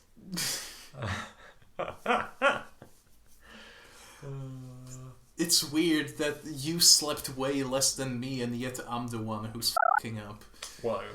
Anyway, my light side for tonight was something that I was hoping for this series to do, and that is to make cameos and guest characters who are not incredibly forced and don't contain like an elongated spiel about who they are, why they're important, and who they met. Like literally with the Martha sisters. They're just there. They're just there. They allude to Ahsoka and the stuff that happened when they met, kind of. But they're not like Bo-Katan, who's like, my name is Bo-Katan, I am the princess of Mandalore, and I need the Darksaber because I need to become this, and I met the Rebels crew, and I will be also important in the future. And hello, my name is Saw Gerrera. You met me, and Captain Rex met me, and I am very important. Yeah, 100%. That was my issue with the first episode. Yeah, which was one of the things that, really disappointed me, since obviously I wanted things to be more like this. Yeah. And kind of how you said that this is the way you introduce other people, and you could do that for Extended Universe as well. Yeah. Just introduce them as characters, do what they're meant to do, and if you want to allude to things, you don't have to. Yeah. They're just there, they're characters, they're perfectly serviceable. Exactly. Like, I think also bringing them in is like definitely reinforces that it's just a sequel series as well. Yeah. And I think that could probably... Like, you'd have to justify why you're not explaining who these people are. Do you have to justify, though? No, well, I feel like you would have to like execs or something. To execs, probably. Yeah, like... so, I don't know how they got around it with Maul and Solo, but somehow they did. But what I mean is, like, you can make the argument that people who watch Bad Batch would have already seen, at the very least, the last season of Clone Wars, and therefore would know who the Marteau sisters are. Probably. But at the same time, like, if you haven't seen Ahsoka's Walkabout, you're not losing out on... No, because you just really assume they're new characters. Yeah, and, like, their message is, like, pretty clear. Like, we are doing the good fight. We met someone who also, like, was saying things, but, you know, you are one of the good ones. And if you know that they're talking about Ahsoka, that's great. But if you don't, like, it still makes sense what they're doing. I think, yeah. And they didn't have to be like, 3 months ago we met this former Jedi named Ahsoka and we talked about this and she did this. Yeah, it was actually over 6 months ago. What? No, over 9 months ago. Was it? Yeah, because remember, that time was the last time Anakin was on Coruscant. Oh, yeah. And the last time he saw Padme before episode 3. Hands. Yeah, last time they held hands. Yeah, it's just slightly confusing because it came out after Bad Batch, but takes place before Bad Batch. Yes. It takes place a long time before Bad Batch. Like 4 months? And the end of Ahsoka's Walkabout is a direct link to the start of the Siege of Mandalore arc. And the start of the Siege of Mandalore arc, they talk about the events of Ahsoka's Walkabout as if they just happened, even though they happened 9 months ago. It's weird, isn't it? It's pretty weird. So, yeah. That's like a third of the war. Yeah. That's weird to think that. That's like half the time that Ahsoka was in the war. Yeah. Because don't forget, the Clone Wars movie takes place a year into the war. Oh, yeah, it does, yeah. Oh, my God. At least we think We so. think it does. Well, it was confirmed. The comic confirmed it. Comic did confirm it. The comic used to be canon, and it should still be canon. Oh, and... Yeah. Yeah. But that is assuming that the war, that the battle where Wolf loses his eye doesn't take place, like, too long after the movie. Oh well. Although it is weird that, like, that would imply that everything in between, like Ahsoka's, like, leaving the Jedi Order and her becoming Anakin's Padawan, that's all of that takes place in 1 year. Yeah. Isn't that a bit weird? What do you mean, weird as in? Isn't that, like, wouldn't it make more sense if it was, like, at least 2 years? Well, it could be 2 years. We don't know how long Ahsoka was actually fighting in the Clone Wars. Well, if the Clone Wars are 3 years long, yes, give or take, and 1 year of that takes place before the movie, and 9 months of that take place after she leaves the Jedi Order. Yeah, that's 15 months. At least 9 months. So that's at most 15 months that she was Anakin's Padawan. Yeah, but it's possible Ahsoka's Walkabout does not take place immediately after she leaves the Jedi Order. So it could be more? It could be more time. So it's probably less than 15 months that she's Anakin's Padawan. Yeah, potentially. She changes quite a lot. Growth spurt? Yeah. Togrutas. She's a Togruta, yeah. We don't know what Togrutan biology looks like. Well, we do know. We do know what their head things are, but we don't know how quickly they age. Exactly. She's 14, but who knows what that means. Yeah, you hear that? You go into jail. Anyway. Like that ATTE pilot. Yeah, he's in jail. He's in jail? Actually, he's dead, canonically. We don't know that. We do know that. His ATTE fucking exploded. That doesn't mean he was in it. He was put to jail before it exploded. Wow. He got beamed up to Sunspot Prison. Beam me up, Scotty. Yeah. Yikes. Anyway, you remember in The Simpsons when they did the Star Trek reunion, like parody episode, and then they have Scotty. It's like, Scotty, quickly do something on the control panel. It's like, I'm trying, Captain, but I can't reach the thing because he's too fat. Fucking Simpsons. That feels more like a Family Guy joke. I know. No, it was early Simpsons. It wasn't even late Simpsons. Well, not early. It was like Golden Age Simpsons. Like before season 9. Yeah. Before Principal and the Pauper, or whatever it's called. You remember with when it's revealed that Skinner is not actually Skinner? So funny. When it was like Hans Morrigan or something. Were they friends? Was it the Korean War that they were in? The Vietnam War. I forgot that Skinner went to Vietnam. Look. It's probably not canon anymore. Simpsons canon is fucking weird. There is a YouTuber that has gone through all the Simpsons episodes to try and create canon timelines of all these characters. You can't do that. He has! Remember that Lisa had 2 canon 8th birthdays? There are 2 different episodes, at least, that deal with Lisa's 8th birthday. Oh my god. And there's 2 episodes that deal with Bart's end-of-year exams as well. So... It's not supposed to. It doesn't matter. I think like the idea is that it takes place over the same year. Yeah, it doesn't matter. For ad infinitum. Is that the... I don't know. It's like all those long-term cartoons where the protagonist never ages. All the kids stuff like Pokemon, he's always been 10. Like at one point, canonically, they talk about him being on the road for an entire year, and he's still 10. Wow. Although that's only in the dub, I think. But either way, it doesn't matter. Yeah. It's all interesting. I guess. But it's like one of those things that is definitely not worth... What if Ahsoka's the opposite of that? Well, she keeps aging, even though she shouldn't. So They age her up to 16, even though it's only been half a year. They don't have to do that. She's a Togruta. Who knows how that works? Let's not talk about Ahsoka's age anymore. Yes. To be fair, that is a spicy topic. Let's talk about something that doesn't disturb at least you. Let's talk about your light side for this episode. Well, my light side is the self-awareness of all of the characters. They know what...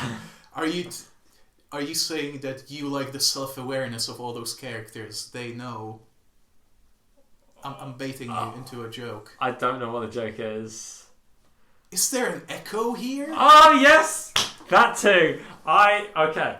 That felt like a joke that we would make, and that's why I loved it. That joke... Fucking scratch what I said. Even though that's true, I like the self-awareness. That is a part of it. It's part of it. That joke, I completely forgot about it, and I love that. Because my only thing is that I would have liked it if we could see Echo's expression, as in, like, it would have been amusing if he was, like, smirking.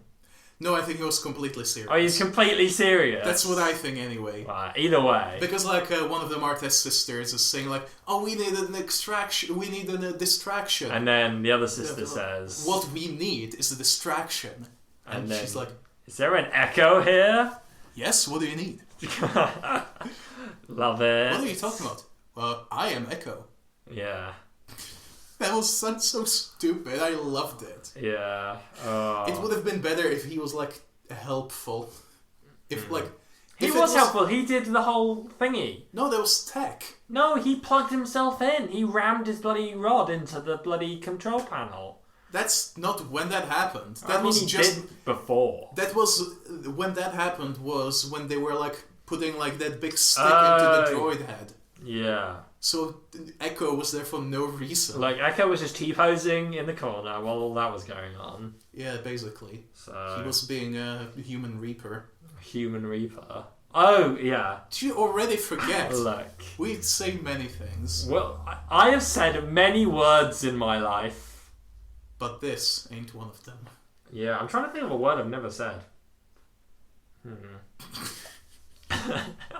Well, I know of one word that you definitely did say. Which is? Echo. Whoa! Is there an echo here? Yes, what do you need? Well, we're just going to do the whole bit again. Yeah. But what were the other bits of self-awareness that you liked? It's like bloody them, like, reflecting on themselves as soldiers, as like knowing their place, as knowing what is right, as knowing their names, as knowing their noodle arms. Their noodle arms, yep. Bloody Omega is like, oh, I've got noodle arms, but I've got strong will. Although it was a little weird that she like got over the tuning out the surroundings with like 0 progress. Well, that doesn't matter. That's not people have said that it's actually she's more focused in battle, which some people are. I guess so. Like some people are like more can focus themselves in a life or death situation when adrenaline kicks in. Yeah, but struggle in something else. So maybe that's the same with Omega. Maybe. And if so, Omega's fucking traumatized then, deep down. If she is getting that accustomed to war and battle and violence that she is actually at peace when people are getting shot around her. Soldier. Good child soldiers follow orders. Well, yes, I guess. Bad boss. Big boss. Well, Big Boss was a bad boss. Big boss baby. Well, depends on your definition of a bad boss. He's a bad guy, but people fucking love him. Even though the way you increase... People loved fucking Stalin. Some people. They were afraid of Stalin. Well, we called him Uncle Joe in the war, and then immediately after we were like, fuck that guy. Yeah. But the way you increase staff morale in Metal Gear Solid 5 is by beating up your soldiers, literally. What? Yeah, if he does not sound like a good boss. I guess they see it as training or something, but if you go to your base and grapple your soldiers, their morale goes up. And they're like, thank you for this, boss. That's a similar thing to Mountain Blade Warband, is when you train your warband to be better at fighting by defeating them in sparring sessions. The more you beat them up, the better they get at fighting. The difference is that in Metal Gear they don't fight back. You literally just grapple them, choke them out, and their morale goes up. That's kind of... Maybe they're into it. Maybe. Yeah, they're like, oh, thanks. They're all pretty weird. Thanks, sir. Wonder why they call you Big Boss. I mean, some of their names are Sadistic Vulture and stuff like that. Sadistic Vulture. Because the way their names are, code names are, it's an adjective and an animal. Have you seen Brian David Gilbert's Unraveled on Metal Gear Solid names? Of how you can find out your Metal Gear Solid name. I have. I made mine, but I don't remember what it was. I can't remember mine. Mine was pretty shit. I was kind of disappointed. Yeah, it's not that great. But yeah. It was still a funny video. There can only be one decoy octopus. Yes. But talking about things that disappointed or were a bit bad, what was your bloody Dark Side batch bad Dark Side? Okay. Well, this is a tough one because as we established, this was a freaking good episode. Yeah, it was a freaking good one. I don't know what to make my Dark Side. So I guess I will make my Dark Side the recklessness of the Bad Batch when they were training Omega's bow skills. Yeah. Because they put the target right next to the entrance. Yeah, it almost killed a willing patron. Yeah, a random person who was just going to the bar. Yeah, she wanted to get bevved and instead almost got bloody... death. I almost said knotted. I meant shot in the head. What do you call that?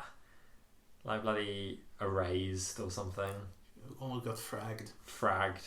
Whoa, I think that's different. Insta-gibbed. Yeah, oof. She got Josh me gibbed. She just... Sitting with the pigs in Tortuga. Sitting in a tree. I'm sitting on the toilet. What? That's the song, remember? Yes, I'm walking down the street. I'm doing a poo. That's a great one. This was the first Auntie Donna video I ever saw. I saw that years ago. Interesting choice. Oh, right, no, my sister showed it to me. But I didn't know it was Auntie Donna.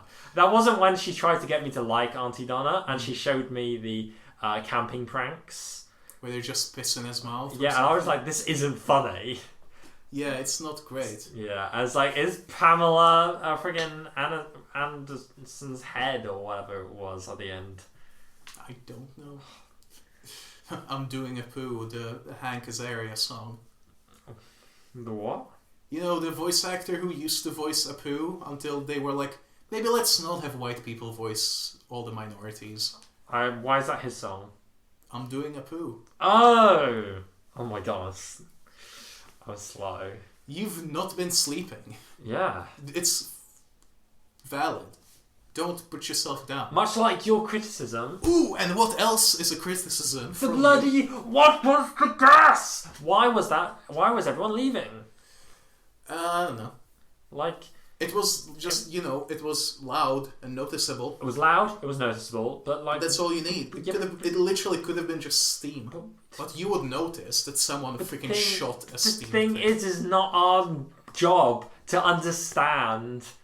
As viewers, it's not our job to understand what a friggin' plot point is. Like, it's not our job to try and, like, figure it out for ourselves. You don't have to. It was just a loud thing. Yeah, I know, but why? That they noticed. Yeah, but why? What was it? Just assume that it was steam. Why should we assume?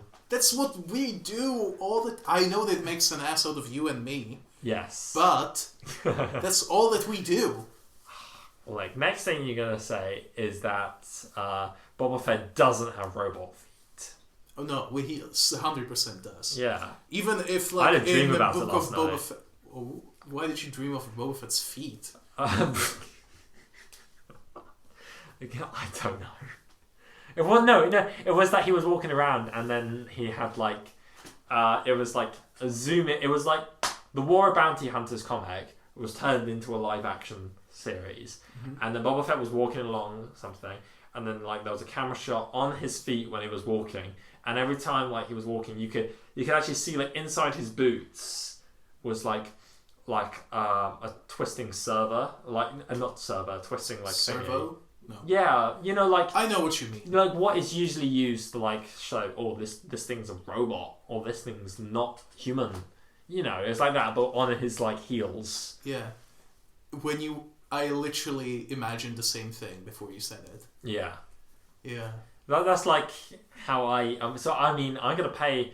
All I can say is that I'm going onto the feet database and I'm searching up Boba Fett right now. No, I'm not doing that because I never want to go near that website. Literally, even if in the book of Boba Fett you see like a shot of like his feet and they have skin on them. Like, remember freaking... Empire Strikes Back. Yeah, the skin on Luke's hand. The skin on Luke's hand. It exists. It exists, yeah. Fake skin. Fake skin. That's what they do. Look. Or Luke, like in iRobot. Luke is almost a skinny. No, he's just a cyborg.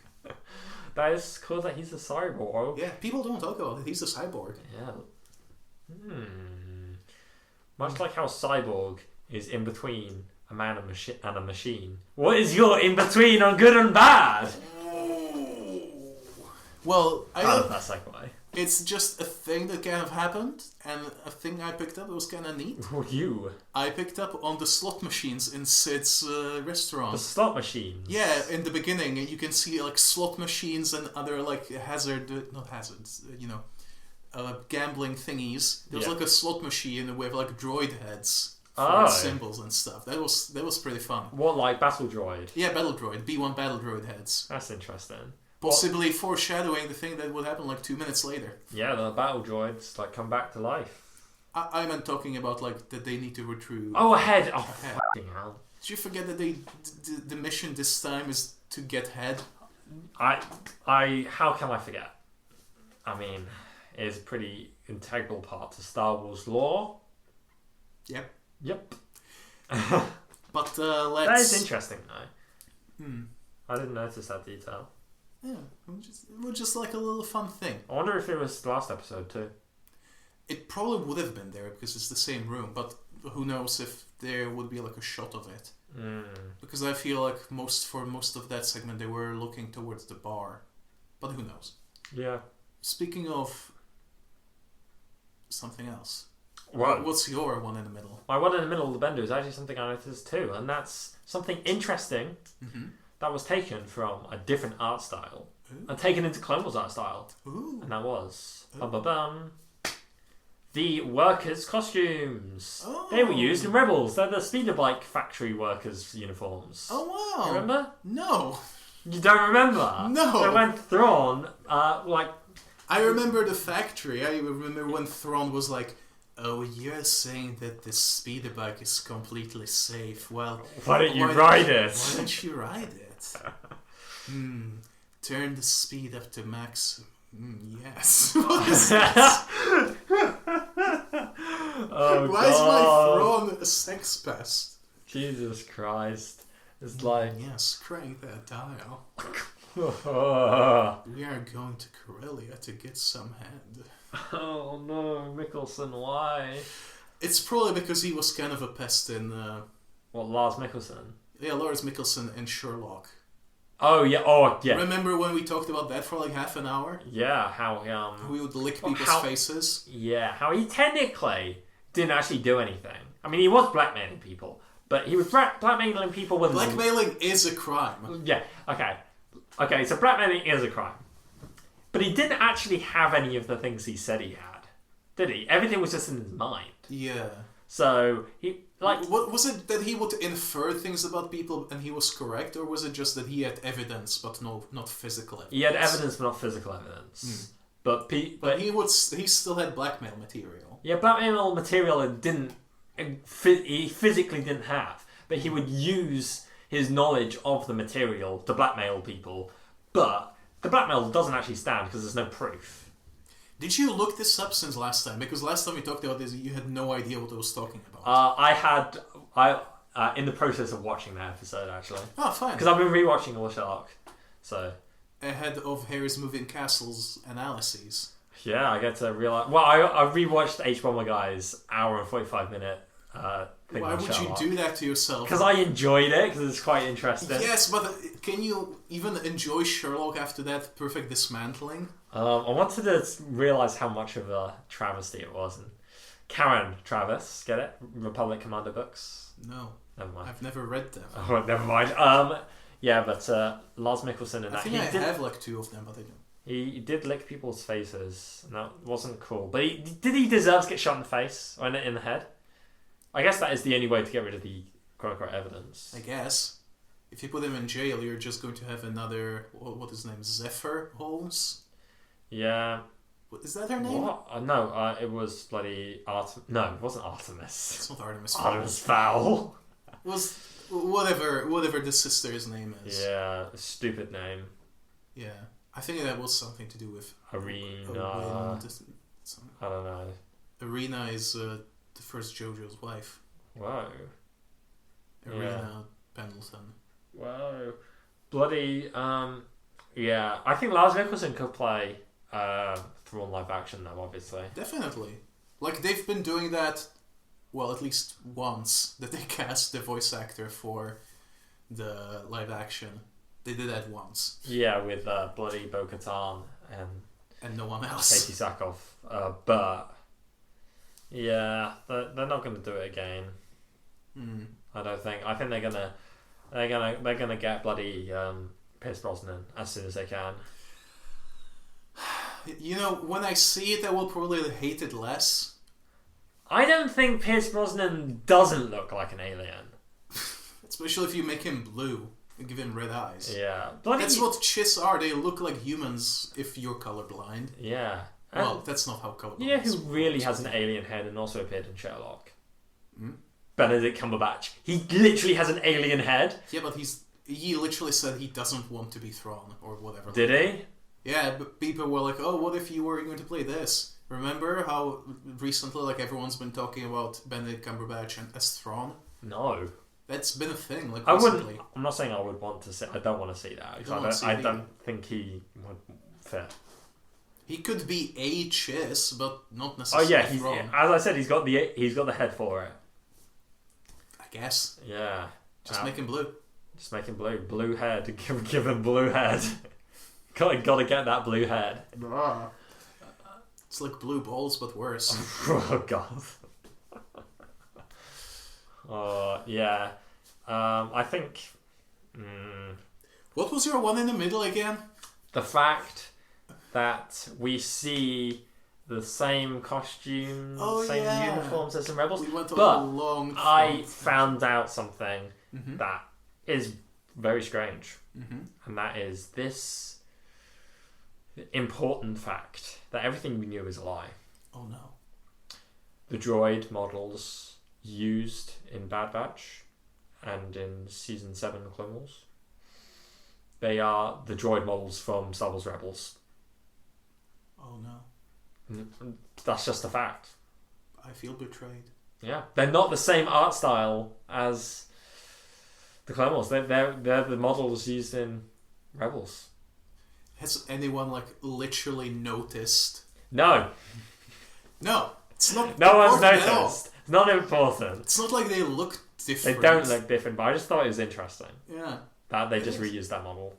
I mean, Because quite often in Rebels, you can't do that because the art style fucks with things so much that it doesn't work in any way, shape, or form in live action or in bloody Clone Wars. That didn't stop people though, because they used in Episode 9 for some of the spaceships, they just used models from Rebels and Clone Wars, even though the proportions are wrong because there's freaking animation. At least they didn't use the Rebels. Or the Star Destroyer. Yes, the Zeiston class is the Rebels Star Destroyer. The really tall towers. Oh my god. Yeah. They did reuse the Rogue One. They did, yeah. They just made them bigger. 2 times the size. Yeah, including the windows. Yeah. So all the floors are just double the size. Yeah, maybe they're made for Kaminoans. Maybe. Or bloody... well, we know they're not. Yarl Poof. They're made Have for you those seen... 300 million people who died. Yeah, I forgot 300 and million. that's only counting the bad guys. Oh, fuck. Because how many ships were there? Was there 1 million ships who came to the aid of the Resistance? Yeah, something like that. And a lot of them were just... As that guy on... Thingy Pride's... bridge, he says they're just people, so a lot of them were bound to die. Yeah. So and they did die, like Nien Nunb in Tantive 4, like we said last week, or other people, yeah. Okay, I'm just gonna say that battle wasn't good. I didn't like it much. No, because we barely got to see, there was no establishing shots. It's very confusing. Yeah. It was weird that all they had to do to destroy all of them was take down one ship. That was dumb. I didn't like the horses. Yeah, especially when they could have just turned sideways and they fall off. Yeah. Yeah. Oh well, but at least we did watch something this week that was very good.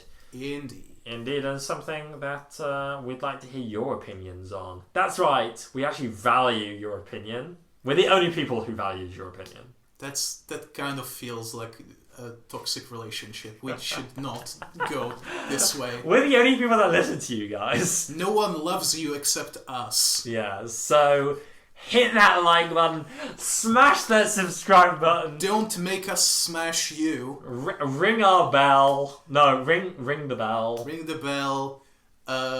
Comment. Tell your friends.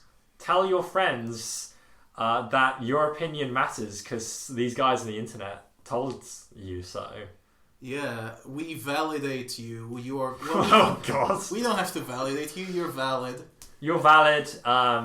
At least until your expiry date on the day you die. Hey, this is our first episode in Pride Month. Whoa. That's a cool thing. Yeah. That didn't sound disingenuous. No, that's how we should... Is it... Yeah. Gotta sound not disingenuous for something that actually we are quite happy about. Yeah. Quite gay about, if you will. Whoa. I'm not. I am. Partially. I am happy. I'm not gay. But Freddy, why are you so upset? Gay means happy. I've said this before in the podcast. I fucking hated in primary school people would do that. When people were used gay as an insult because obviously primary school. And then they told the teacher, it's actually gay means happy, Mrs. Binder. And I'm like, fuck you, Joe. Oh, Joe Mama. you made that joke today on this episode. You made that joke, actually. Well, yes. So, technically, I'm right. Technically, we both made that joke. Both. Both is good. Speaking of things that are good, not this podcast, but... it's been a train wreck. Or has it? Tell us below. Tell us. Tweet us on Air-Deraan, or one word. Email us on Air-Deraan@gmail.com, all one word. Or one word.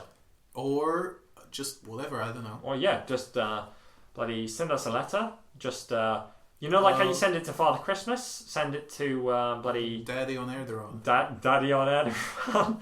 And... send it to addresses to Hans Gerst. Hans Gerst. At 69 6th Street, Bangkok. Just send it there, and we'll reply as capably as we can to your valued questions, your valued insights, and of course, just whatever shit you have to say. If it's just be cool. Be cool. Be cool in Pride Month. Be cool and prosper. Indeed. My favorite Stargate quote. Be cool and prosper. Bye-bye now. Goodbye. You may fire when ready.